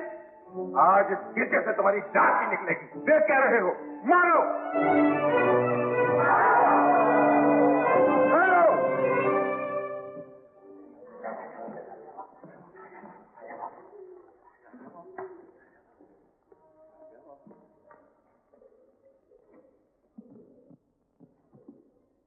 राजा बाबू, आज आप बीच में मत पड़िए। आज हम बस्ती की इस गंदगी को ठिकाने लगाकर ही रहेंगे। लेकिन इसका कसूर क्या है? कसूर सुनना चाहते हैं आप? तो सुनिए, ये शरीफों की बस्ती में रहकर अपना शरीर बेचती है। हम इसके पापी शरीर के टुकड़े ही करके छोड़े। अगर ये बात है तो उसको सजा जरूर देनी चाहिए। लेकिन सोचने की बात है कि अपने गर्ज के लिए इंसान क्या कुछ नहीं बेचता। 4 पैसों में लोग अपना ईमान बेचते हैं, अपना जमीर बेचते हैं। मुल्ला और पंडित अपने मजहब के नाम पर खुदा और भगवान को बेचते हैं। जिसने अपने आप को बेचे तो कौन सी बड़ी बात है? और अगर ये सच है तो कौन जाने कसूर किसका, बेचने वाले का या खरीदने वाले का। राजा बाबू, एक वैश्य की तरफदारी मत करो। आज हम इस नहुसत का खात्मा करके ही छोड़ेंगे। मैं आपके रास्ते में नहीं आऊंगा, लेकिन कस्तूरी पर पहला पत्थर वो फेंकेगा जिसने कभी जिंदगी में कोई गुनाह नहीं किया। है आप में से कोई जो इस मुकद्दस गिरजे के सामने साबन खड़ा कहे कि उसने जिंदगी में कभी कोई बेईमानी नहीं की, कभी कोई झूठ नहीं बोला, कभी कोई पाप नहीं किया? है कोई बाप?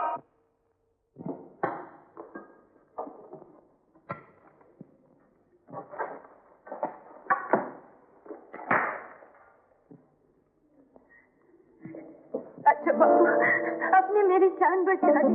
ना जाने ये लोग क्यों मेरे पीछे पड़े हैं। मेरा बच्चा बीमार था, उसकी दवा के लिए उसके बाप के पास पैसा। तुम्हारे बच्चे का बाप तुम्हारा पति कस्तूरी कौन है वो? कौन है वो? राजा बाबू, मेरा बच्चा बहुत बीमार है, उसे जल्दी दवा नहीं मिली तो कुछ भी हो सकता है। मैंने पूछा कुछ, तुमने जवाब कुछ और दिया। कौन है वो? दवा कहाँ से आएगी? न जाने क्या बनेगा मेरे मुन्ने का। तुम घर जाओ बच्चे के पास, मैं डॉक्टर लेकर आता हूँ। लेकिन कहीं फिर वो लोग। मेरे बच्चे को कुछ नहीं होगा। अगर तुमने अपने जिस्म का सौदा नहीं किया तो कोई भी तुम्हारी जान का सौदा नहीं कर सकता। घर जाओ।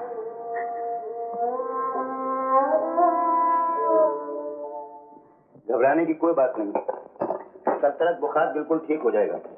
4-4 घंटे बाद ये दवा देते रहना। थैंक यू डॉक्टर साहब। नॉलेज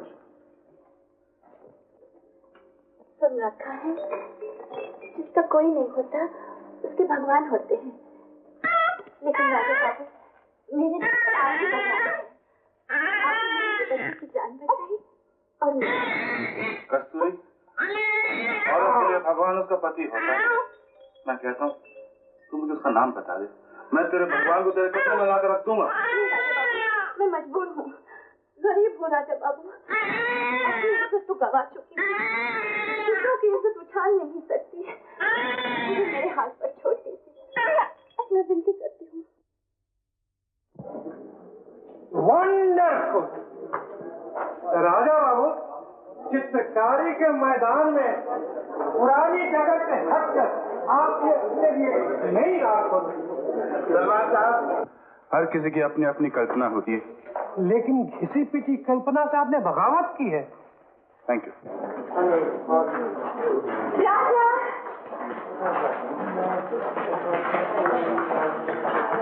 मुबारक हो। माफ करना, मेरे भैया तो नहीं आ सकते, लेकिन मैं आ गई। Wish you good night. Thank you. अच्छा भैया नहीं आया, मेरी तस्वीरें देखकर तो वो काइयां ही रहे। आइए, शायद आपकी नजर में मेरी दिन रात की कोशिशों की कोई कीमत हो। क्यों नहीं, मुझसे ज्यादा तुम्हारी आर्ट को कौन समझ सकता है।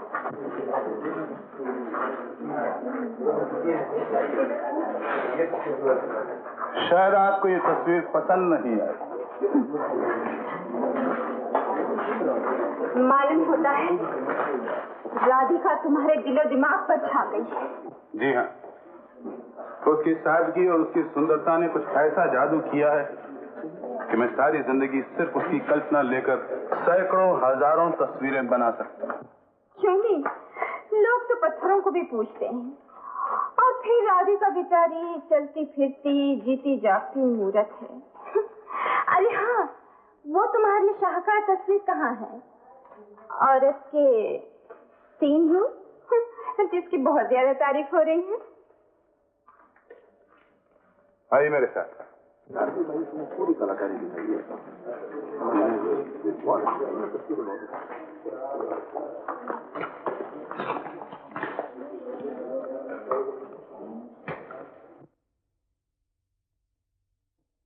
भूख,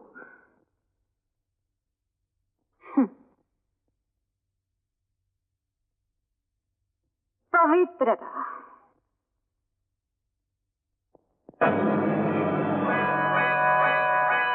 वासना? बकवास! ये आर्ट नहीं, गंदगी है। ये चित्रकारी नहीं, तुम्हारी दिमागी अय्याशी है। मैं न जानती थी कि तुमने मुझे मेरी ही नजरों में जलील करने के लिए यहाँ बुलाया था। अगर ये आर्ट है तो गलाजत किसका नाम है? आर्ट का सहारा लेकर तुम अपने सीने में दबी हुई ख्वाहिशों की नुमाइश कर रही हो। Hell with your ideas and with you!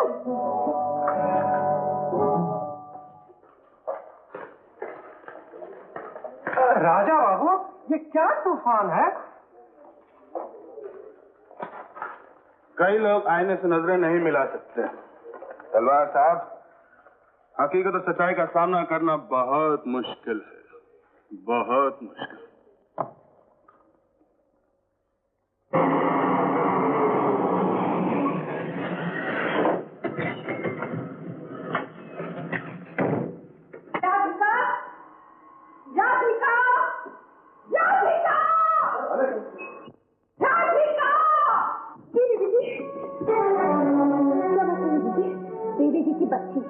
पूछती है बात क्या है?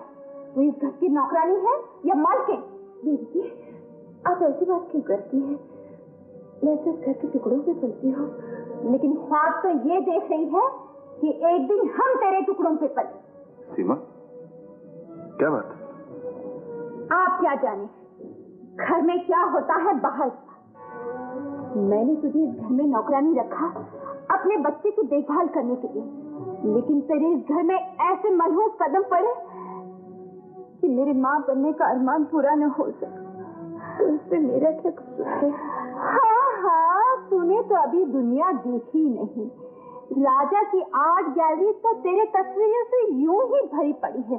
बोल, तू राजा को चोरी छुपे क्यों मिलती रही? बोल, बोलती क्यों नहीं?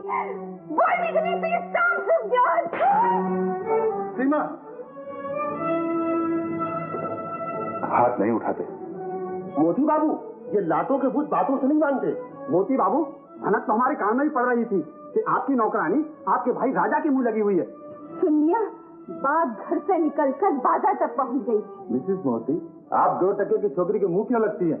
धक्के मारकर बाहर निकाल दीजिए। जी तो चाहता है इसे यही जिंदा कर दूं, पर किसी पर हाथ उठाते हुए अपना दिल कांपता है। हाथ उठाने में तो कोई कसर बाकी नहीं रखी। जान से मारना है तो मार डालिए ना। बेशरम, एक तो अपनी इज्जत बेचती है और ऊपर से आंखें दिखाते हैं। छोड़ दीजिए गुलाबी, कहाँ से उठाकर लाई खींचने को? निकल यहाँ से। मैं आज ही गाँव भेज दूंगी।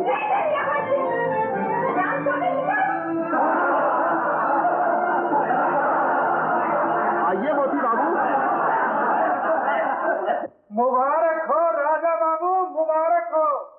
पहली नुमाइश में ये कामयाबी तो आज हो जाए जश्न। जी नहीं साहब, आज नहीं। आज मुझे कहीं जाना है। कोई मेरा इंतजार कर रहा होगा। कौन? मेरी तस्वीरों की आत्मा, मेरी कल्पना। जब वो मेरी कामयाबी की खबर सुनेगी, ना जाने खुशी के मारे उसका क्या हाल होगा। राधिका, ये देखो, सब नोट ही नोट और सब तुम्हारे बदौलत। अरे कहाँ तुम? आंख मत करो मुझसे। राधिका, मैं ये सब तुम्हारे कदमों में रख देना चाहता हूँ। राधिका, ये फूल? छोटे सरकार, ये राधिका की श्रद्धांजलि है। राधिका? लेकिन वो गई कहाँ? वो तो मुंह लड़का के बात क्या कर रहे? बताना कहाँ गई? सरकार, वो तो अपने गांव चली गई। गाँव? क्या बक रहा है? छोटे सरकार, छोटे पंछी की उड़ान कभी बड़ा पंछी नहीं दे सकता। वो अपनी खुशी से नहीं गई, बल्कि मजबूर करके उस घर से निकाला गया। किसने निकाला? बहू रानी ने। बड़े घर में उसका वो अपमान किया, उसको ऐसे ऐसे शब्द बोले, बड़ी हम अपना मुंह से कैसे बोलेगा सरकार? उनसे और कुछ ना बन पड़ा तो बेचारी बेजुबान तो बरस पड़ी है। लेकिन राधिका वापस आएगी, जरूर आएगी। अगर महल में उसके लिए जगह नहीं है तो यहाँ उसके लिए जगह है, जरूर है।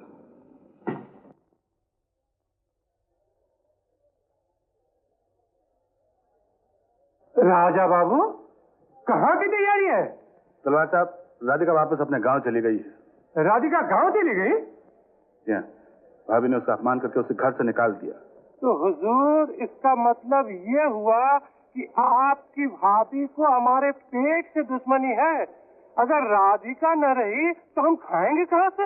मैं अपने रूठे हुए प्यार को मना कर ले आऊंगा तलवार साहब, और एक दिन इसी समाज में उसे ऐसे रूप में पेश करूंगा कि दुनिया दंग रह जाएगी।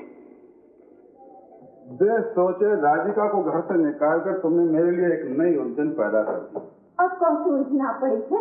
डार्लिंग, राधिका नहीं जाती तो शायद राजा भी शहर छोड़कर नहीं जाता, और होटल के लिए बस्ती की जमीन खाली कराने में राजा की मदद। ओहो, राजा राजा राजा राजा में ऐसी कौन सी बात है जो तुम्हारे में नहीं? डार्लिंग, तुम नहीं समझती, बस्ती वाले राजा को बहुत चाहते हैं, बड़ी इज्जत करते हैं उसकी। उसे जरा समझाने से वो बस्ती खाली कर देते। बस, तुम इतने नर्वस क्यों हो रहे? इसका इलाज मैं बता देती हूँ। कैसे? बस्ती वालों के सामने तुम राजा बनकर जाना। मैं राजा बनकर? हाँ, थोड़ी देर के लिए ही ये गर्दन सीधी करनी है।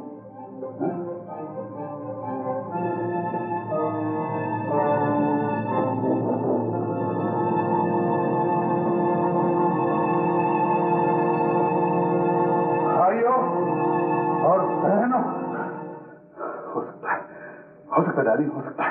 न जानने वाला आपकी उम्र का अंदाजा 20 से ज्यादा क्या लगाएगा?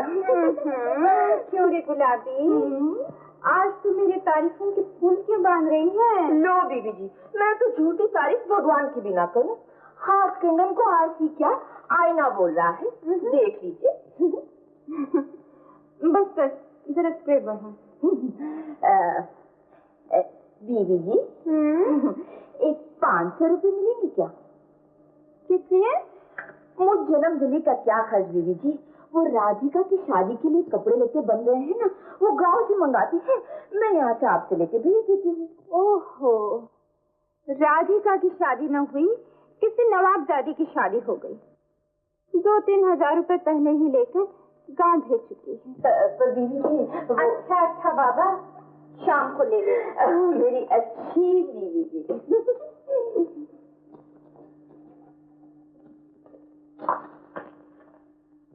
डार्लिंग, बन कर अकेले कहाँ जा रही हो? डार्लिंग, आजकल तुम्हारी याददाश्त को क्या हो गया है? जानते नहीं, लेडीज क्लब की तरफ से आज तुमसे चांद तक स्वागत किया जा रहा है। डार्लिंग, तुम्हें अच्छी तरह मालूम है, मैंने तो 2 हफ्तों से कह रखा है कि आज रात हमें स्वामी राजदान 10 के यहाँ जाना है। रिलीजियस रिलेशनशिप कायम रखने चाहिए। डार्लिंग, ये भी तुम्हें अच्छी तरह मालूम होना चाहिए कि लेडीज क्लब की कोई भी मीटिंग मेरे बगैर नहीं हो सकती। तुम जाकर उनकी सेवा करो और मैं ladies club. Bye bye darling. Bye darling, कह दूंगा स्वामी राजदान से।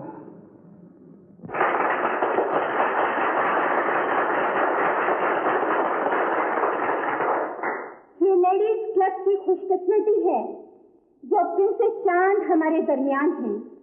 इनका जन्म यही हुआ है, लेकिन इनकी शोहरत बाहर के मुल्कों में फैल गई है। इन्हें सुंदरता के लिए कई इनाम मिले, कई मुल्कों ने ब्यूटी क्वीन का खिताब दिया है।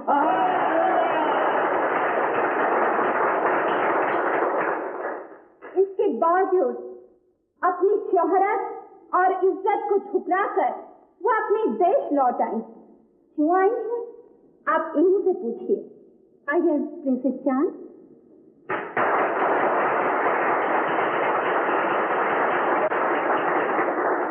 मेरे हमवतनों, प्यारी बहनों और भाइयों,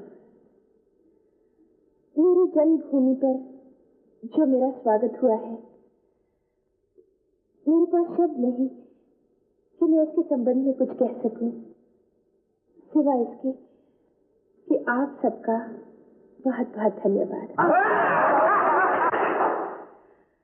मुझे विदेश में जो इज्जत और शोहरत मिली, उसे ठुकराकर यहाँ चले आने के 2 कारण हैं। एक तो ये कि अपना देश अपना ही देश है। मेरे यहाँ आने का दूसरा कारण ये है कि मेरा मंगेतर इसी मातृभूमि का एक सपूत है। हम उसे देखना चाहते हैं। वो नाचीज नहीं। और मुझे यकीन है कि यहाँ के कुछ लोग इस बदनाम चित्रकार को अच्छी तरह पहचानते हैं, लेकिन शायद भूल गए कि चित्रकार झूठ नहीं बोलते। तो लेडीज एंड जेंटलमैन, मैं बताता हूँ सच क्या है। प्रिंसेस चांद कोई खूबसूरती की मलिका नहीं। प्रिंसेस चांद किसी रियासत की राजकुमारी नहीं, बल्कि लेडीज एंड जेंटलमैन, प्रिंसेस चांद मेरे ही भाई के घर की एक नौकरानी। क्या? वही नौकरानी जिसको आपके संसार और समाज ने गम समझकर ठुकरा दिया था। लेकिन इसमें आपका कोई दोष नहीं। ये नुमाइश का जमाना है, ये बहरूपियों की दुनिया है, जहां हर पल हर घड़ी सच को झूठ और झूठ को सच बनाया जाता है। लेकिन लेडीज एंड जेंटलमैन, सच्चाई आपके सामने, झूठ को आप परख लीजिए।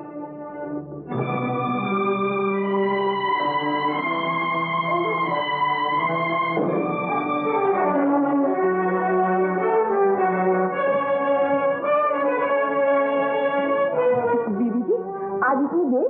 हाँ, तेरी भांजी की शादी में गई थी ना। मुझे किस बात का गुस्सा? गांव में राधिका की शादी है, कपड़े लत्ते के लिए 500 रुपए चाहिए। कदम कदम पर तू मुझे धोखा देती रही। गुलाबी, याद रख, मैं तुझे यही जिंदा गाड़ दूंगी, कभी नहीं कहीं। गुलाबी, क्या बहू से तूने कोई झूठ बोला था? लेकिन मालकिन, झूठ बोलना तो मुझे बीवी जी ने ही सिखाया। उनके हुक्म से मैंने सारे घर बार से 100 झूठ बोले। मुझे माफ कर दीजिए मालकिन, जिस बात के घर में फूट पड़ी है वो भी झूठ है। बड़ी अब तेरी समझ में आया नहीं? हे भगवान, न जाने इस घर में क्या क्या तमाशे हो रहे हैं। छोटे छोटे तमाशे तो बहुत हो चुके मालकिन, बड़ा तमाशा तो अब होने वाला है। कौन सा तमाशा? मैं क्यों बताऊं मालकिन, आपको खुद ही पता चल जाएगा। गुलाबी, लेकिन मैं कैसे यकीन कर लूं कि मेरा भाई इतना नीच हो गया है? नीच को नीचा दिखाना तो मुझे भी आता है। मैं भी देखूंगी वो घर की नौकरानी के साथ कैसे शादी करता है। लेकिन डार्लिंग, ऐसा करने से हमारी जीत नहीं बल्कि हमारी शिकस्त होगी। तुम्हारा तो दिमाग खराब हो गया है। होश ठिकाने होते तो ऐसी बातें करते? मेरे होश तो ठिकाने हैं, तो मैं होश में लाने की कोशिश कर रहा हूँ।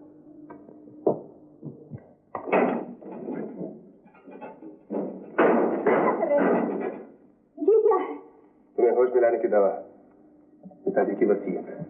इसके मुताबिक हम दोनों भाई में से कोई भी अगर अपनी जात या बिरादरी से बाहर शादी करे तो उसे खानदान की तमाम जायदाद से बेदखल कर दिया जाएगा। लेकिन पिताजी को ऐसी वसीयत करने की जरूरत क्या थी? जोड़ो भाई होते भी राजा, मुझ में जमीन आसमान का फर्क है, जो तुम जानती हो। पिताजी भी राजा की आंखों से अच्छी तरह वाकिफ थे। वो जानते थे कि जिस रास्ते वो चल रहा है वो बद चलने की मंजिल को जाके मिलता है, इसलिए उन्होंने ये वसीयत लिखी ताकि उसे जिंदगी सुधारने का एक मौका मिल सके। लेकिन अफसोस की बात यह है कि इस मौके को भी राजा ने अपने हाथ से खो दिया। अफसोस की क्या बात है, ये तो खुशी की बात है ना? क्या राजा इस वसीयत को जानता है? इस खानदान के सारे राज में सीने में तख्त है। राजा तो राजा, इस बात का अम्मा को भी नहीं पता। अब तुम ही बताओ, राजा और राधिका के मिलाप की खुशी उनको है या हमको? राजा की शादी हुई थी, इस घर की दीवारों से भी हमें राज छिपा कर रखना पड़ेगा। तुम भी अपनी तरकीश में कोई ना कोई तीर छुपा कर रखते। अभी एक तीर और बाकी है, उसे भी निशाने पर बैठना चाहिए। हो गया। अब किसी बच्चे को गोद लेना हमारे लिए बहुत जरूरी है, जायदाद की खातिर।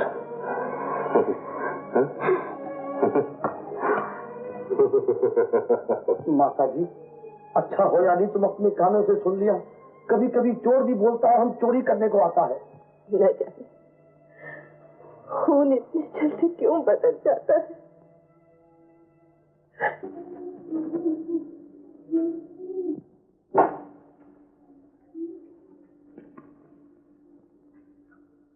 बेटी राधिका। माँ जी आप? हाँ बेटी, आपने मुझे पहचान लिया? पहचान लिया, मगर बड़ी देर के बाद। नहीं बेटी, मेरे पाँव छूकर मुझे पाप के अधिकारी न बना। आप ऐसा क्यों कहती हैं? आप तो माँ है। तुझे मेरे पाँव नहीं, बल्कि मुझे तेरे पाँव छूने चाहिए। आज मैं इस द्वार पर एक भिखारी हूँ और तू राजकुमारी। आइए माँ जी, आइए, बैठिए। ये सब तो आपके बेटे की देन है, जिसने मुझे एक सर्रे से सूरज बनाया। लेकिन बेटी, अगर तूने मेरा साथ नहीं दिया तो वो सूरज से जर्रा बन जाएगा। मैं आपका मतलब समझी? मैं समझाती हूँ बेटी। उम्र भर मैं मोती को अच्छा और राजा को बुरा समझती रही। अपने ही दिल के टुकड़ों को अलग अलग नजरों से देखती रही। देखिए, तो आपने पहचान लिया ना राजा को? कितना अच्छा हुआ। अब मुझे आपके बहू के नाते से रोज आपके दर्शन हुआ करेंगे। बेटी, तू कुछ और समझ रही है। मैं तो तुझसे दर्शनों का अधिकार छीनने आई हूँ। अगर तू राजा का भला चाहती है तो तुझे राजा को भूल जाना होगा। नहीं माँ जी, ऐसा नहीं हो सकता।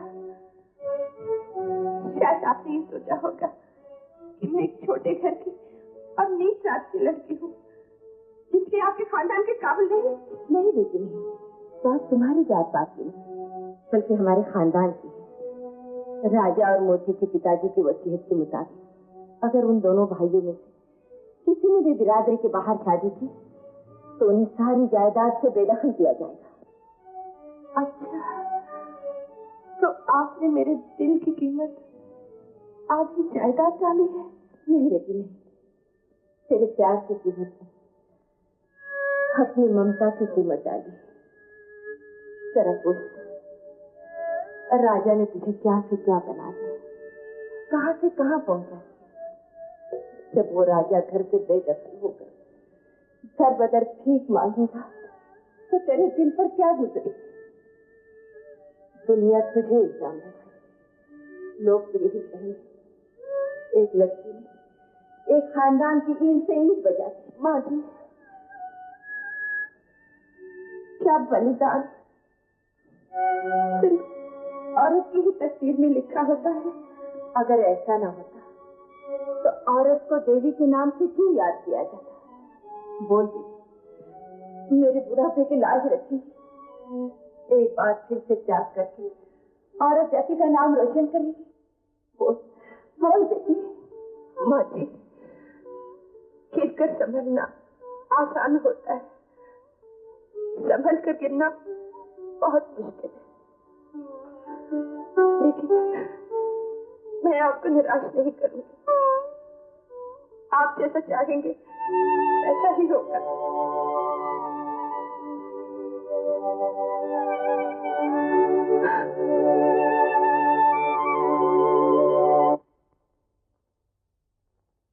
बेशरम, मैंने कोयले को हीरा बनाया, लेकिन कोयला कोयला ही रहा। बको मत, मैं कोयला नहीं हूँ। और क्या हो? मैं प्रिंसेस चांद हूँ। नशे में ये मत भूलो, मैंने तुम्हें प्रिंसेस चांद बनाया और आज राज राधिका हमारी शादी होने वाली है। शादी? शादी तो सिर्फ बेवकूफ लड़कियां करती हैं। मर्द औरत के हुस्न से खेलकर उसे बेवकूफ बनाना चाहता है, मगर वो कभी कामयाब नहीं होता। मैं तुम्हें बेवकूफ बना रहा हूँ? कोशिश तो कर रही हूँ, मगर मैं बनने वाली नहीं। वो राधिका जो तुम्हारे बच्चों की माँ बनने वाली थी, मर चुकी। अब तुम्हारे सामने प्रिंसेस चांद खड़ी, जिसके पास हुस्न है, जवानी है और जिसे समाज ने मलकाए हुस्न का खिताब दिया है। क्या मैं पागल हूँ जो इस खिताब को एक तस्वीरें बनाने वाले भुक्कड़ को भेंट कर मैं एक की क्यों होकर रहूं? मेरे तो हजारों खरीदार हैं। मैं अपनी अदाओं से, अपनी जवानी से सारी दुनिया को गुलाम बना कर रहूंगी।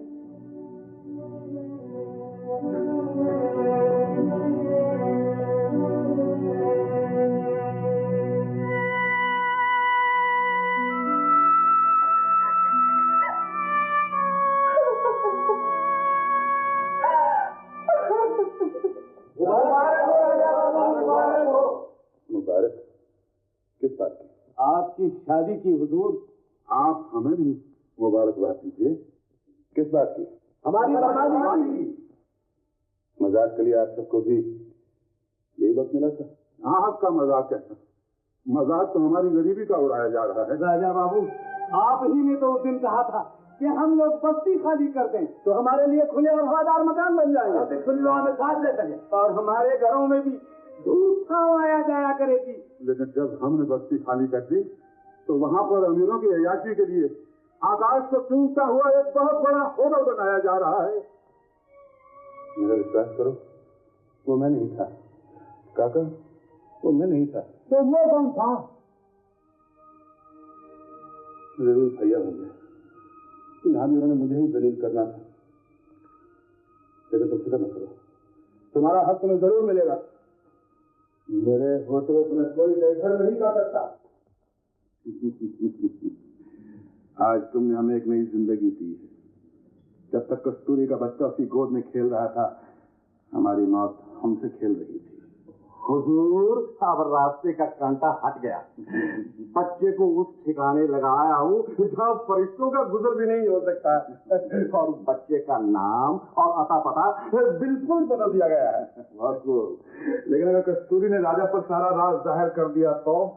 हुजूर, जिससे प्यार किया जाए वो उसके सामने पाप का भांडा नहीं छोड़ा जाता। और फिर राजा तो ये समझता है कि कस्तूरी के बच्चे का बाप मैं हूँ। हुजूर, अगर कस्तूरी ने गलती से सच्चाई उगल भी दी तो हुजूर की इज्जत बचाने के लिए बंदा सारा इल्जाम अपने सर पे ले लेगा। वफादारी तो तुमसे खत्म होती है और सखावत आप पे हुजूर। मोती बाबू, कहाँ है मेरा मुन्ना?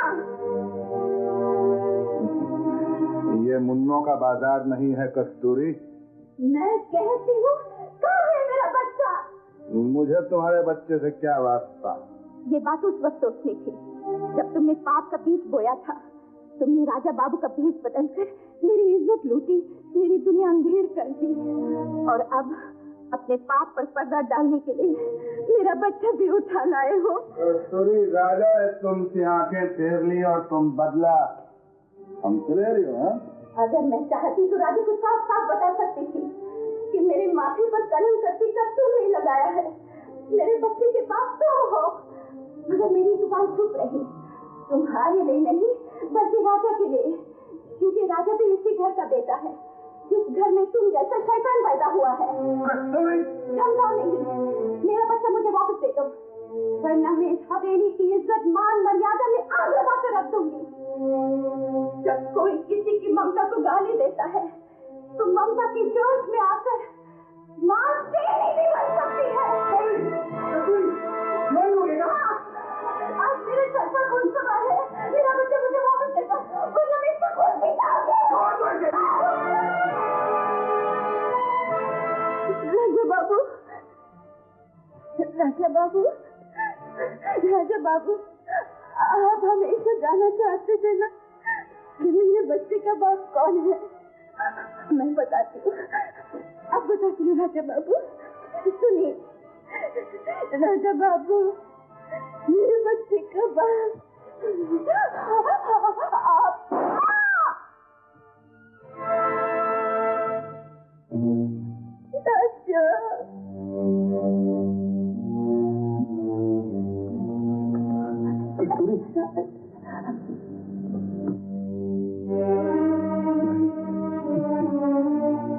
घर में पुलिस आएगी?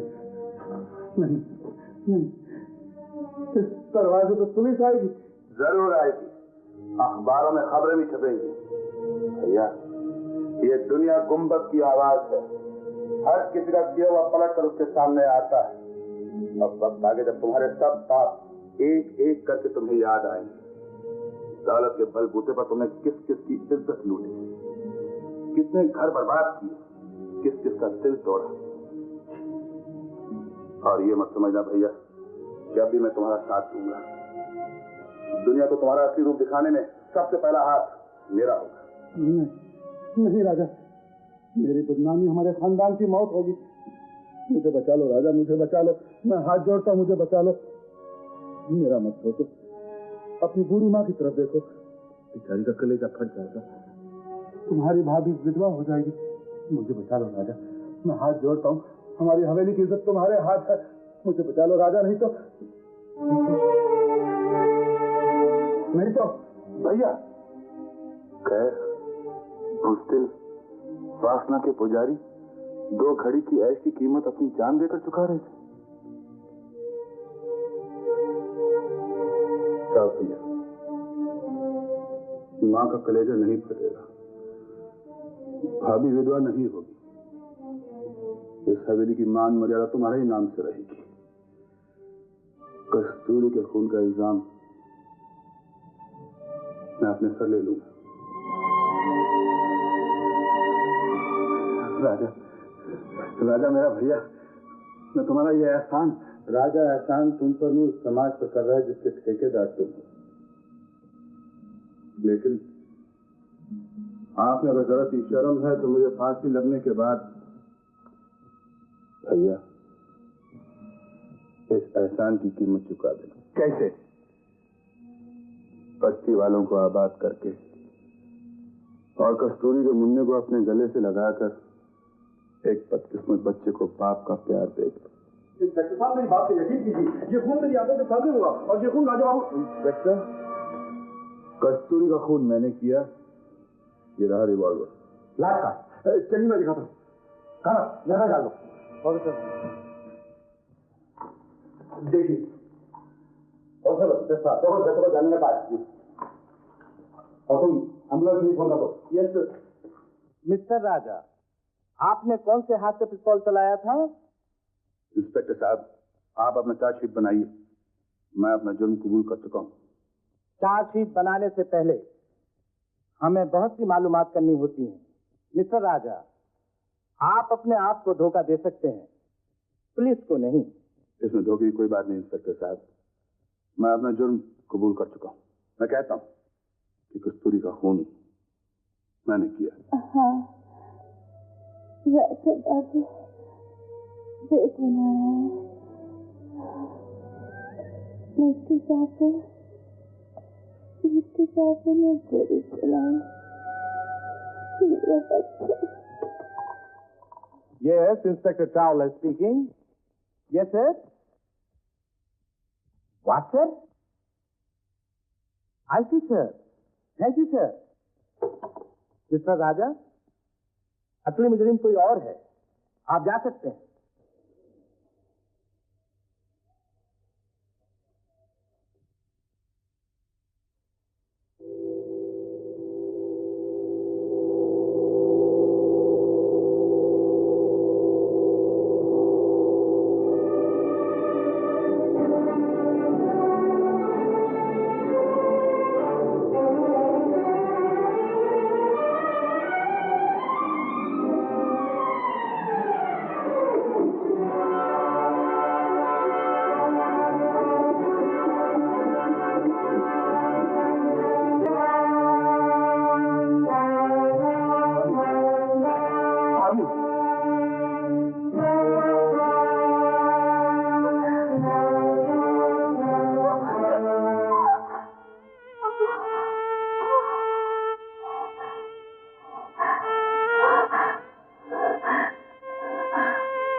राजा राजा तुम्हारी जिंदगी में कदम काटे हुए मुझे माफ करो राजा। सुनो कस्तूरी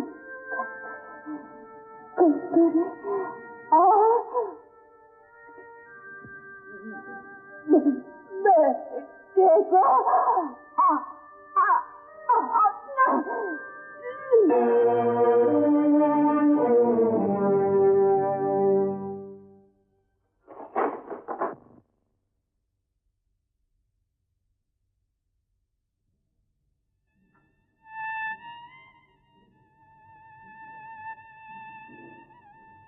क्षमा करना माँ, मैंने अपने खानदान के नाम पर कलंक लगाया।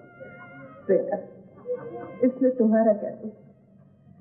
तुम्हें गलत रास्ते पर डाला गया। मुझे तो इस बात का दुख कि मैं बहू को जीते जी सुधार नहीं सकी। राजा बेटे, मैंने अनजाने में न जाने तुम्हें कितने सुए चुप हुई हैं। मुझे क्षमा कर दे बेटे। माँ बच्चों से माफी मांगने के लिए जन्म नहीं लेती। राजा, आज मुझे मालूम हुआ कि दूसरों के लिए जीना क्या होता है।